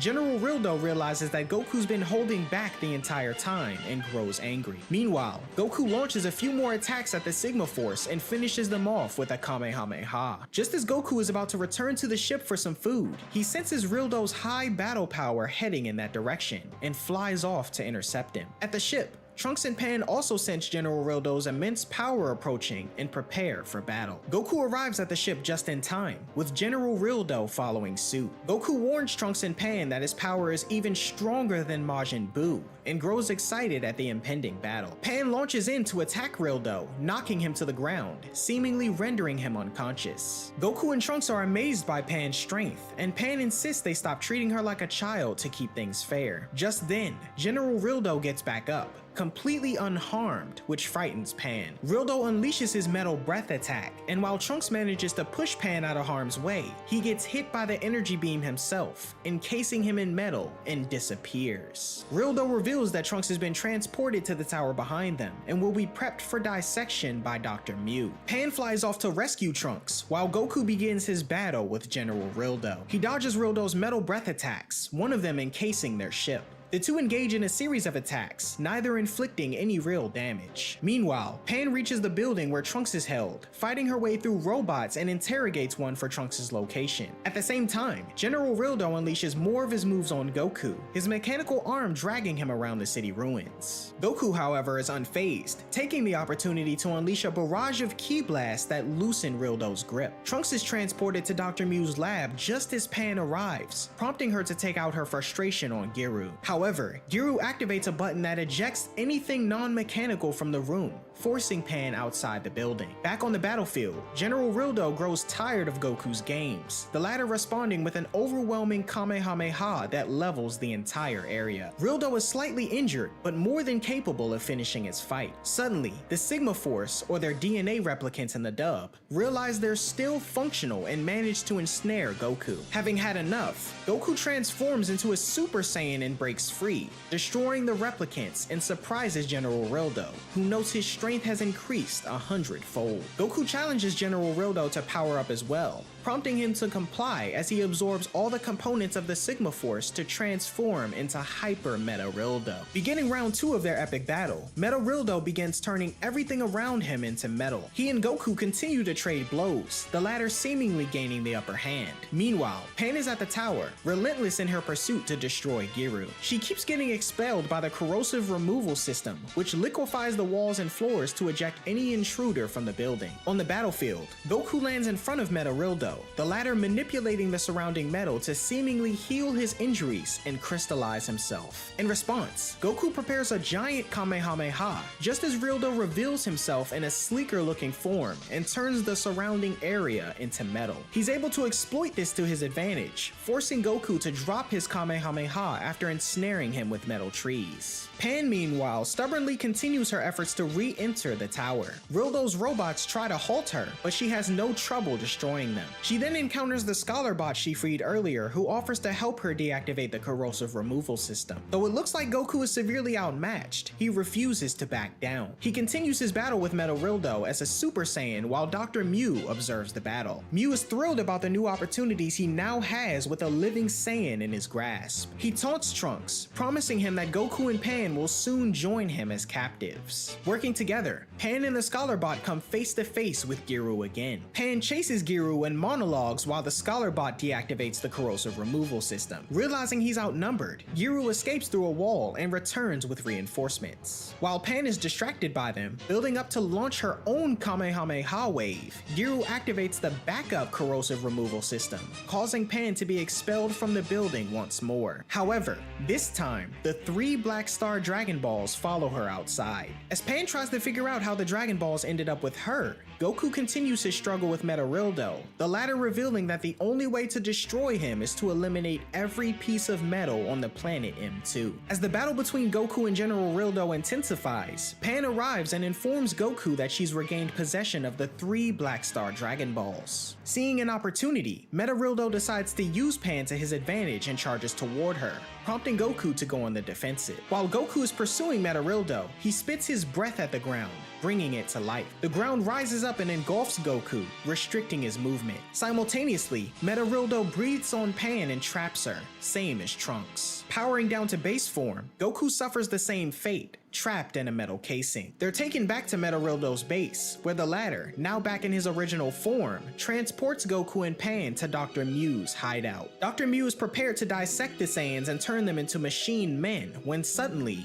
Giru arrives. He pretends to be cooperating but begins firing missiles at Dr. Mew's equipment. As Dr. Mew and his minions are distracted by the chaos, Giru takes the opportunity to free Goku and Pan. Now liberated, they prepare to attack Dr. Mew and commend Giru for his excellent work. However, this moment of celebration allows Dr. Mew's robots to siege Trunks. Pan frantically joins in a game of keep away, but when one of the robots throw Trunks, they overestimate the range and he crashes to the ground in pieces. Pan begins to cry, believing she's failed to save him, but Trunks suddenly speaks and tells her to look up. He's alive and reveals that everything that's happened until now has been a part of a plan between he and Giru to get close to Dr. Mew. As Trunks, Goku, and Pan lead a panicked Dr. Mew into another chamber, the evil scientist begins to tremble with fear as his master plan is about to be revealed. The Saiyans follow Dr. Mew into his secret room and force him to reveal Baby, his ultimate creation. Trunks explains all of what he knows so far, noting that if Baby were to become full grown, his power could surpass them all, possibly even before then. Apparently, Trunks discovered Baby after hearing rumors from Giru, spread around by the robot community of M2. He cut off the life form's energy supply via his machine as a result, seemingly preventing his resurrection. As Dr. Mew weeps over what seems to be Baby dying, the water around him starts exploding. Trunks explains that he reprogrammed Baby's life support into the plumbing system to save everyone, leaving Dr. Mew powerless to stop it. Dr. Mew removes the computer's lid and attempts to reroute it to save Baby, while Trunks reveals that Mew's plan was to take over the entire galaxy. For Baby to be completed, he needed to mobilize all the robots on the planet, leading to the creation of General Rildo and the other robot warriors. Trunks further explains that Giru had lost his memory up until they neared the planet, but he took a significant risk by sneaking him into Dr. Mew's lab before Trunks was experimented on. Giru freed Trunks from his prison and replaced him with a metallic slab copy that was broken in the previous episode, while Trunks sneaked into Baby's chamber to confront him. Dr. Mew's computer goes haywire and it seems Baby is doomed, but Dr. Mew refuses to give up. He tells Baby that he's made from creations across the galaxy, granting him the strength to overcome anything, but Baby remains unresponsive. Goku, a bit disappointed because he wanted to fight Baby, moves closer to examine the capsule, and Baby's eyes suddenly open. The entity begins to power up, proving he's very much alive, and uses the remaining energy stored in the capsule to reach his true form. Dr. Mew celebrates, claiming that Baby's power is already too deep within his circuits to be destroyed. As Giru tries to flee, Pan holds him back while Baby continues to transform and bursts out of the capsule. The power surge aggressively pushes the 3 Saiyans back against the wall, causing circuit damage to Dr. Mew, making him collapse. Goku, seeing Baby fully formed, warns everyone to stay alert, but is shocked at how powerful he is despite not being fully developed. Immediately, Baby scans the three Saiyans and decides to kill Goku first. However, Goku is clever and coordinates a three-way attack with Pan and Trunks that seem to destroy Baby completely. Believing this to be true, Dr. Mew mourns Baby's defeat. The lab starts to go haywire as a spaceship arrives to evacuate Dr. Mew, but a small substance enters his leg before he leaves. Pan attempts to stop Dr. Mew, but Goku and Trunks hold her back, assuring her that Baby is dead and Dr. Mew can no longer conquer the galaxy. Giru asserts he can fix their ship so they can return to gathering the Dragon Balls, while Dr. Mew decides to regain his strength before battling the Saiyans again. Suddenly, Baby bursts out of his back, revealing he was the mastermind behind everything, and used Dr. Mew to give him the energy he needed to fuel his resurrection. As Baby crushes the remains of Mew, the black one-star ball flies from the villain's head. Baby glares at M2 from space, swearing to bring it to completion, and soon sets his sights on targeting the Saiyans next. The Baby saga takes place after the events of the Black Star Dragon Ball saga. Giru turns the Grand Tour spaceship back to normal, along with most of the surrounding metal on planet M2. The group boards the ship and prepares for takeoff, but something holds them in place. Looking out the window, they see General Rildo holding the ship.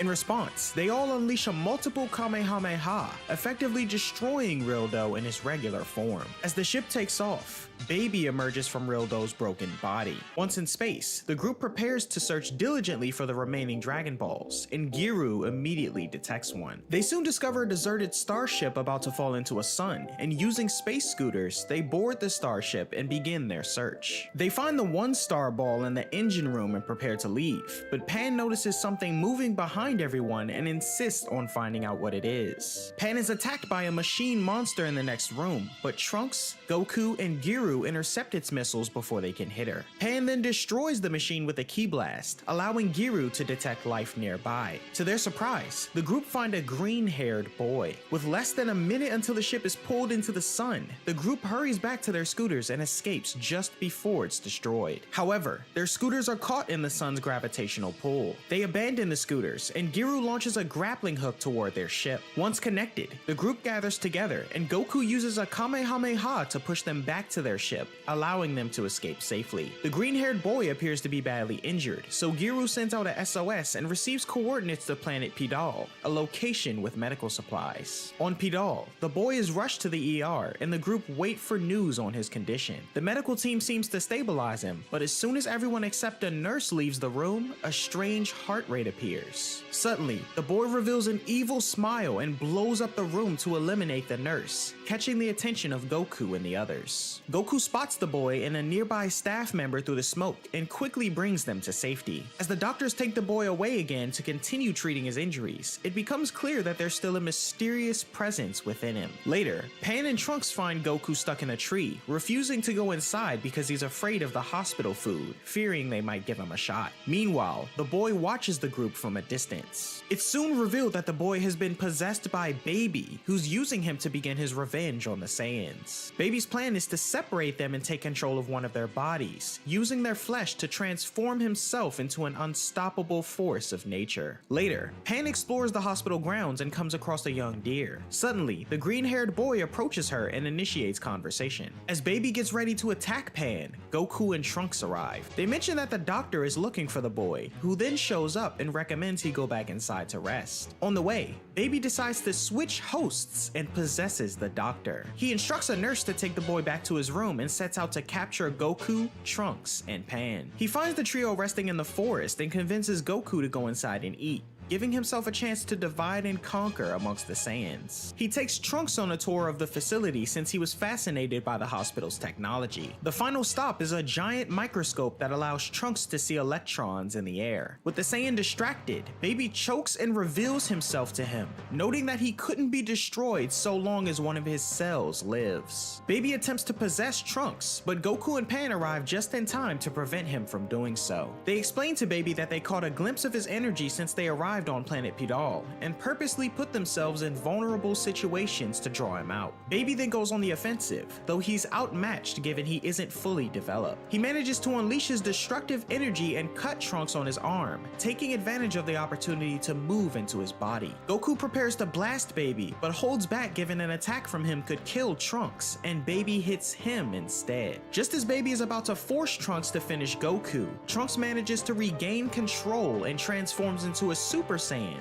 forcing Baby out of his body. The trio aim to destroy Baby for good, but he uses a solar flare-like attack to escape into a crowd of people boarding spaceships. He possesses an innocent woman, and Goku can no longer sense him. With no other options, the group decide to continue their quest for the Black Star Dragon Balls. Meanwhile, Baby has killed everyone on the spaceship he boarded, having possessed them to become stronger. He then heads for the cabin to set a course for Earth. Back at home, Goten is on his way to a date with a girl named Valise, while Bulma and Chi-Chi grow worried about the safety of Goku and the others. With a year almost up, they're anxious about the looming threat to their home. Meanwhile in space, Goku, Trunks, and Pan continue their quest for the Black Star Dragon Balls on planet Tegir, where they inadvertently awaken a giant tiger that holds one of the Dragon Balls. The team, however, managed to outwit the creature and make it fall off a cliff, securing the 7-star ball. With only 2 Dragon Balls left to gather, the group continue on. Meanwhile, back on Earth, chaos breaks out in the city when an explosion occurs, seemingly caused by a muscular human. The human is in fact Baby in disguise, killing others in search for the Saiyans. Hercule makes a somewhat heroic entrance and tries to intervene, but is clearly outmatched due to his age and diminished strength. Concurrently, Goten shows up,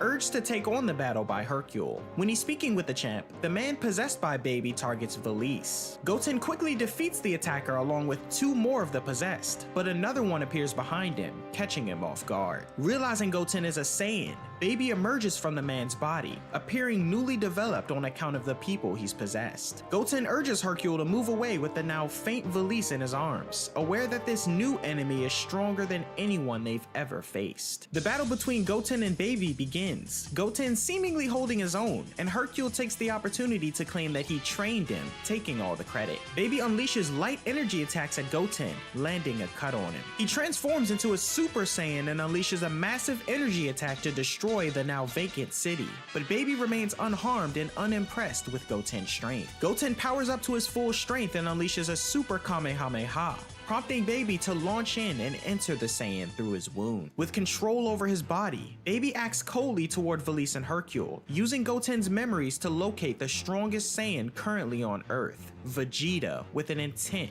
to possess him. Meanwhile, the space trio detect another Dragon Ball inside of a giant lizard and locate the 6th Black Star Dragon Ball. On Earth, Piccolo is in meditation, stopping as he notices something's wrong. At Capsule Corps, Chi-Chi begins to worry about why Goten is taking so long to come back. Gohan arrives soon after, having heard about the fight in West City, and decides to visit and stay the night. As he finishes settling into another room, Goten suddenly shows up and demands to know where Vegeta is. Chi-Chi scolds him, slapping him around as he's being rude, and Bulma explains that Vegeta isn't home. Goten, still possessed by Baby, picks a fight with Gohan instead, finding him to be a stronger vessel for defeating Vegeta than Goten. Realizing Goten isn't himself, Gohan decides to fight back, Chi-Chi confused and insisting the two take their skirmish away from the house. Confronting the baby-possessed Goten in the air, the battle begins. Gohan holds back immensely, realizing that he'll kill Goten if he wins. Baby suspects that Gohan knows his strategy of waiting to switch bodies when someone's at full power, so he provokes Gohan into powering up. Eventually, Gohan transforms into a Super Saiyan, and Baby seizes the moment to switch bodies, entering through scars Goten left on his brother. Goten collapses from sheer exhaustion, and Piccolo arrives on the scene. Having sensed Baby's presence, he vows to destroy him,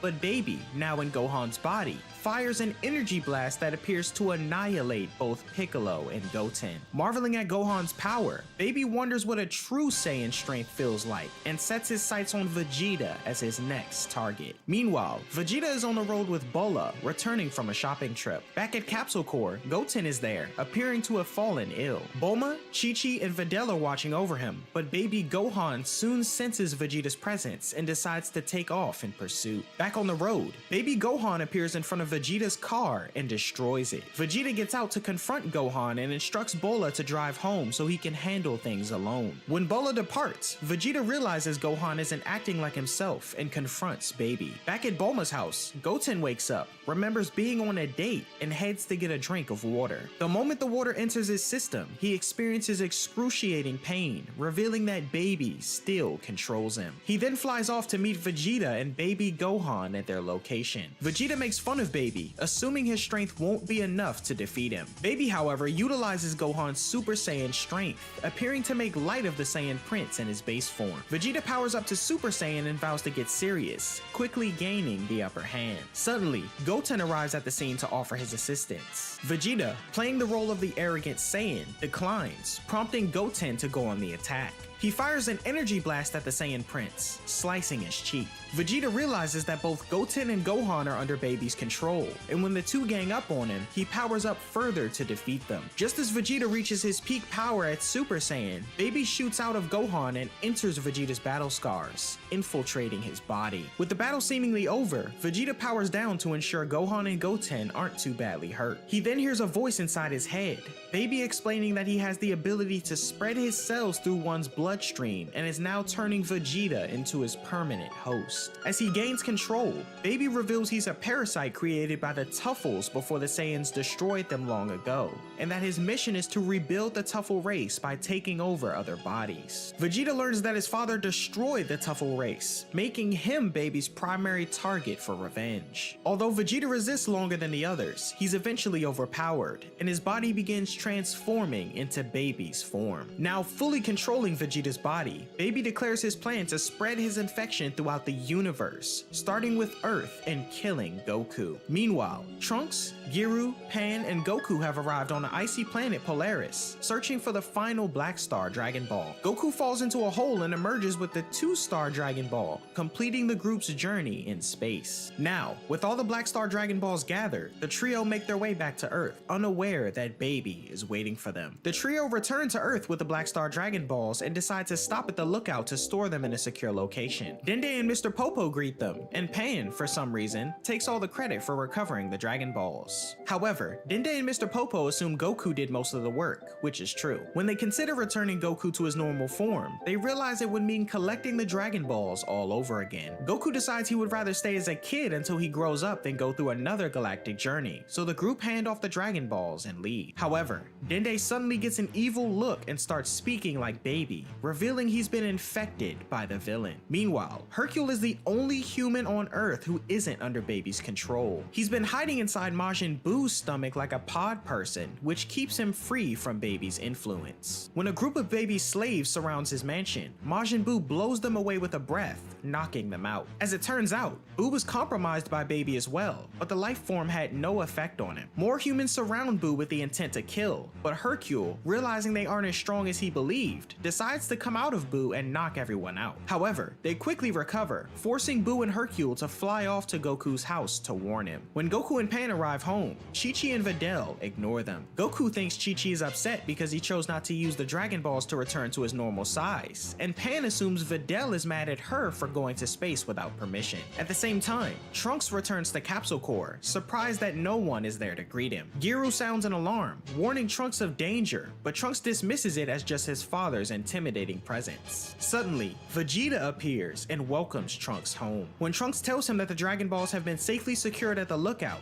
Vegeta invites him inside. Bulma greets Trunks, but mentions he's been a bad boy, leaving his punishment to Vegeta. Confused, Trunks questions why they're angry after he helped collect the Dragon Balls. Vegeta then transforms into baby Vegeta, shocking Trunks, who's moved out of the way by Giru. Giru attempts to stop baby, but he's easily beat, rendering him useless. Trunks now realizes that baby is controlling his father, who also reveals that he left a seed inside of him the last time they met. Trunks tries to resist the change coming over him, but baby is too strong. Elsewhere, Goten and Gohan show up at Goku's house. When Goku tries to greet them, they immediately transform into Super Saiyans and prepare for action. Confused, Goku questions why they're attacking after his return home, but Gohan and Goten power up and destroy the surrounding area. Gohan even vows to kill Pan and attempts to blast her, but Goku stops the attack in time, though Pan is rendered unconscious. Angered, Goku rises to the occasion, prepared to battle his children. He fights them in base form, overpowering the two despite their Super Saiyan forms. Just as he's about to launch a Kamehameha at them,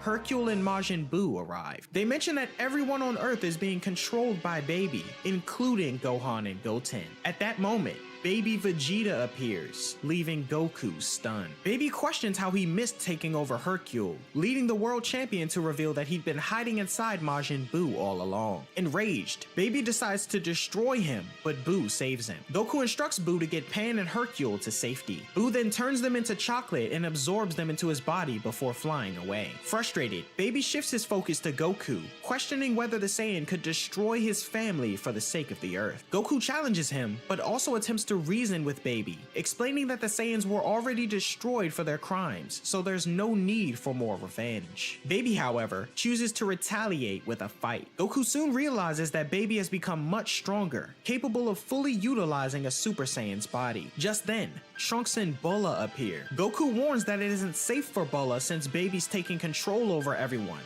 but Trunks reveals he's also been controlled. With this, it becomes a 5-on-1 battle against Goku. Baby tries to convince Goku to join them, but Goku attempts to reason with his loved ones instead. As everyone surrounds him, preparing to turn him into a tuffle, Baby changes his mind and decides to kill Goku instead. Baby Vegeta powers up, and Goku realizes that the only way to defeat him is to go Super Saiyan 3. The battle resumes, but Goku quickly finds out that his young body can't sustain Super Saiyan 3 and reverts to his base form. Baby unleashes an energy blast head on, but Goku survives. Refusing to give up, Goku continues fighting, but Baby counters with a flurry of energy punches, knocking him unconscious into the rocks. Thinking he's won, Baby mocks Goku, but the Saiyan regains consciousness and pleads once more for Baby to reconsider taking over everyone. Baby retorts that he might have had the Saiyan shown such mercy to his people, and then declares that it's time to kill Goku. The other Saiyans gather around Baby Vegeta, lending him their power and transform him into the unstoppable Super Baby Vegeta. Goku acknowledges Baby as the most powerful being in the universe, but vows to destroy him no matter what. Baby responds by dealing a devastating blow to Goku to silence him. Drawing on the negative energy from everyone on Earth, Baby wastes no time and transforms into Super Baby Vegeta 2, preparing his revenge Death Ball soon after. Unable to move, Goku watches as the Death Ball approaches, the blast colliding with the planet in a destructive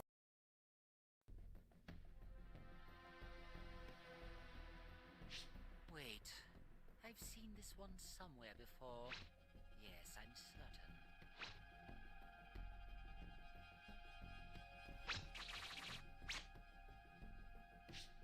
Make me?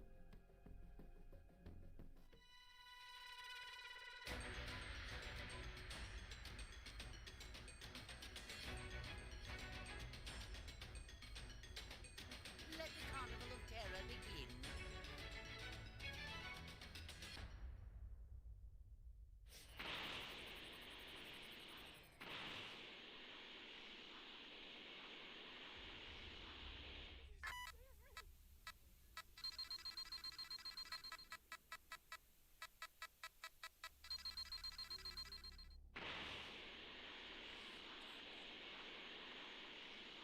Give me the Dragon Ball. What is that? Very well then.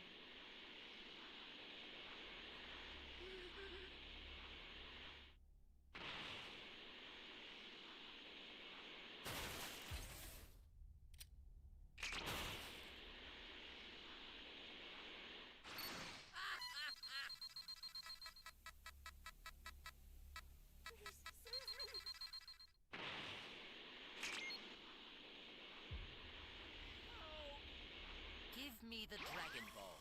Dragon, whatchamacallit? What did I...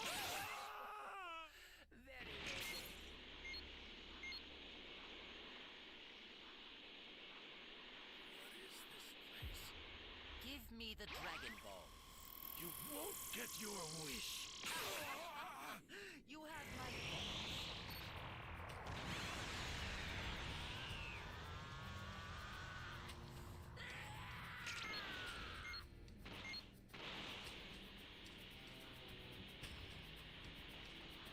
Where are the Dragon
any.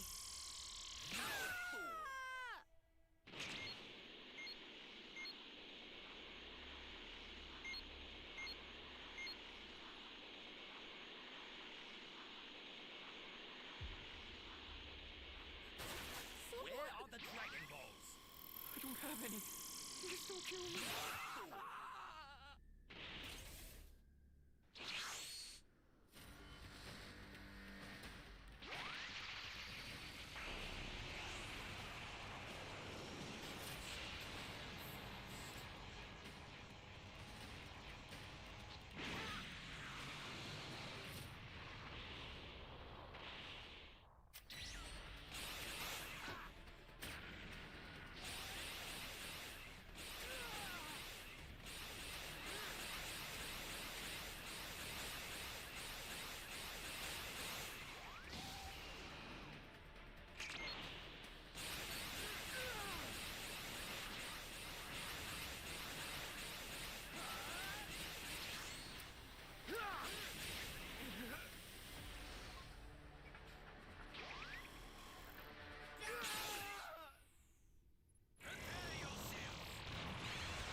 It's over!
fashion. In the distance, Majin Buu observes the unfolding events, informing Pan and Hercule that Goku is gone. Refusing to believe it, the two wonder if there's any way to stop Baby, who revels in his victory and vows to move on to the rest of the universe. Later that evening, Dende joins Baby and the others at the site where Goku seemed to have died. He presents Baby with the Black Star Dragon Balls, allowing him to summon Ultimate Shenron and wish for planet Tuffle to be restored. Far in the distance, Pan witnesses the wish wish being granted and asserts her galactic journey to collect the Dragon Balls was all for nothing. She becomes emotional, realizing she has now just 1 year to find all the Dragon Balls by herself to save the Earth from destruction. Meanwhile, we find Goku in a mysterious dimension where he learns that his only way out is to play a life or death game with a being named Saguro, with the loser facing death. Concurrently, on the sacred world of the Kai, Kibito Kai appears and accidentally interrupts old Kai's fishing, causing him to get annoyed. However, Kibito Kai reveals that, in his effort to save Goku from Baby's revenge Death Ball, the blast attack disrupted his interdimensional shift, causing Goku to slip from his hands and appear in another dimension, the Sugoroku space. Apparently, the old Kai's powers are ineffective in this realm as it's the gateway between life and death,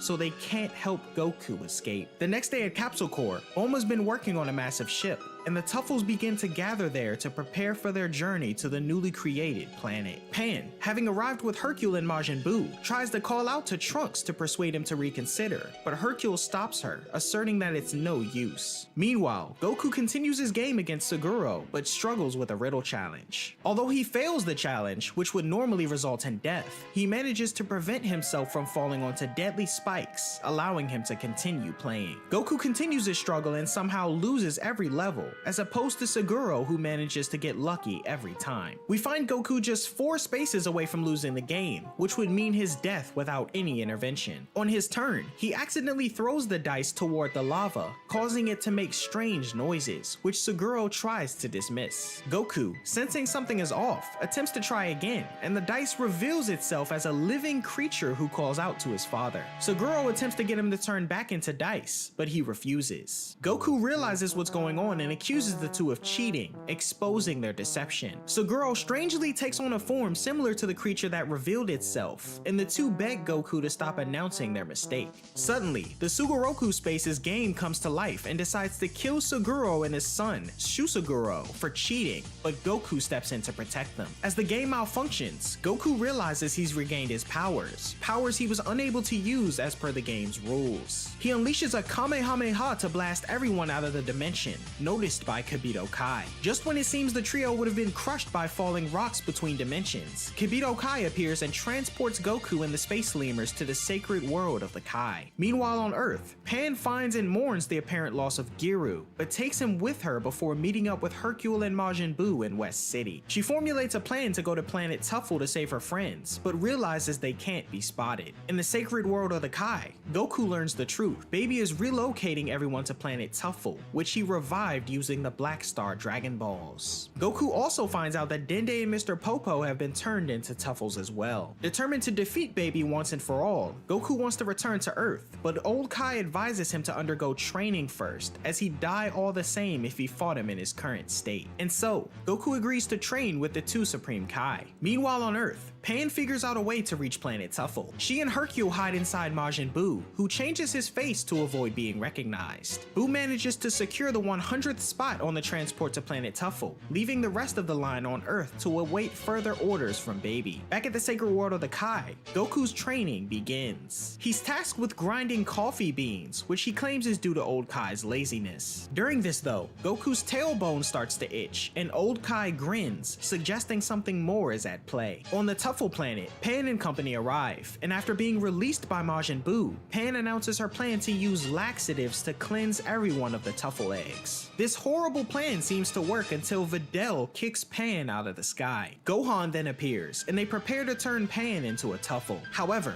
Baby decides they don't need her and orders her execution. Watching from old Kai's crystal ball, Goku sees Pan in danger, causing him to stop grinding coffee. He demands to be allowed to fight, but old Kai insists he's not ready yet. Goku pleads, and just as Gohan is about to blast Pan, someone intervenes, kicking Gohan away and rescuing her. The fighter is revealed to be Oob, Goku's hand-picked student who declares that Baby's fight is now with him. Oob reveals that he hid deep inside the Earth's mountains to train and avoid Baby's influence, and soon learns that his mentor and friend Goku was supposedly killed by Baby Vegeta. Vegeta. This shocking revelation prompts the battle between Baby and Oob to begin. At first, Oob seems to have the advantage as he lands a powerful Ki Blast on Baby. This forces Gohan, Goten, and Trunks to intervene and stop Oob, though Baby becomes enraged at them for interfering. He asserts that he was merely studying Oob's power as he's stronger than the three of them combined, and violently blasts them all away. During this, Pan believes that Gohan has been killed,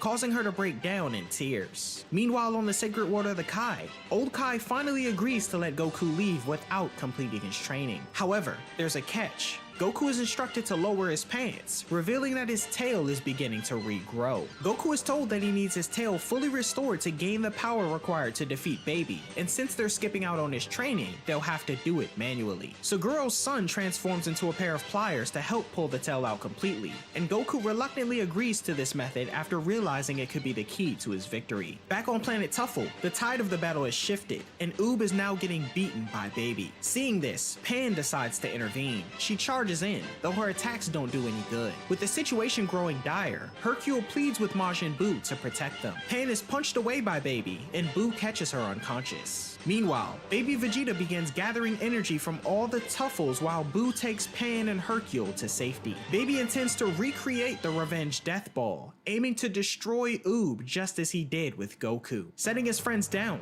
Majin Buu bids Hercule goodbye, noting he can't sit idle while Oob's life is in danger. Buu then returns just in time and absorbs the attack meant to destroy Oob. It limits the explosion, but seeing the resulting smoke, Baby assumes Oob is dead and goes off with Bulma to celebrate their victory. Unbeknownst to Baby, Oob was miraculously shielded by Majin Buu. Buu reveals to Oob that they're actually two parts of the same being, and that it's time for them to reunite. Buu merges himself with Oob's body, and his added power results in the birth of Maju. Meanwhile, on the Sacred World of the Kai, Goku's tail continues to emerge, though it still has a long way to go before it's fully restored. Concurrently on planet Tuffle, Majub revisits Baby for round 2, the latter unaware of how powerful Majub has become. The Supreme Kai and Space Lemurs continue their efforts to pull Goku's tail out when Goku senses something unusual happening. He tells the others to check the crystal ball, and they inform him that Oob has merged with Majin Buu to become Majub. To speed up their process, Old Kai has Goku tied up by Seguro to prevent him from moving while they resume the tail pulling exercises. Meanwhile on planet Tuffle, Baby warns his subjects to get out of the way, and the battle between he and Majub resumes. Majub decides to go all out from the start,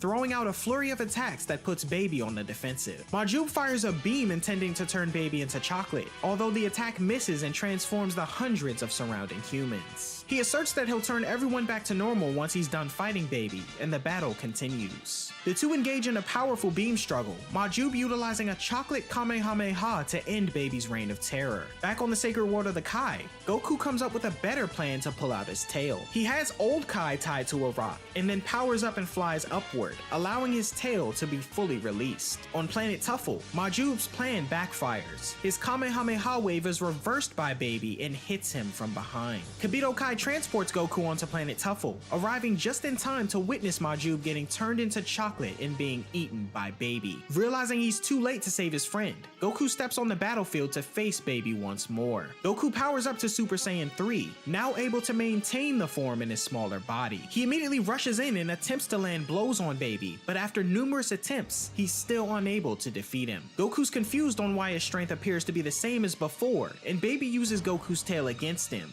causing Goku to lose the Super Saiyan 3 form again. With the Saiyan down, he gazes at the Earth, driven by a strong desire to protect it. Suddenly, a major power surges within Goku, and he begins to transform. He becomes a Great Ape, but unlike any time before, his fur turns golden, resembling a Super Saiyan. Baby realizes that Goku's transformed into a Great Ape, using the Earth as a substitute for a full moon, according to Vegeta's memories. Post-transformation, Goku's gained immense strength that surpasses Baby Vegeta's. He begins hunting Baby, but it quickly becomes clear that Goku's lost all self-control. The only ways to restore his sanity being removing his tail or helping him regain his memories. Pan and Hercule arrive on the scene and spend part of their time dodging the rampaging Great Ape. On the sacred world of the Kai, Old Kai informs everyone there of the situation. Saguro's son turns into a pair of scissors for Kibito Kai to use on Goku's tail, but Old Kai stops them. He explains that if Goku can regain control of his humanity, he'll transform into the ultimate Super Saiyan level, Super Saiyan 4. Back on planet Tuffle, Goku continues his destruction, but looks up at the sky and sees the Earth. This sight causes him to pause, giving baby Vegeta a chance to escape.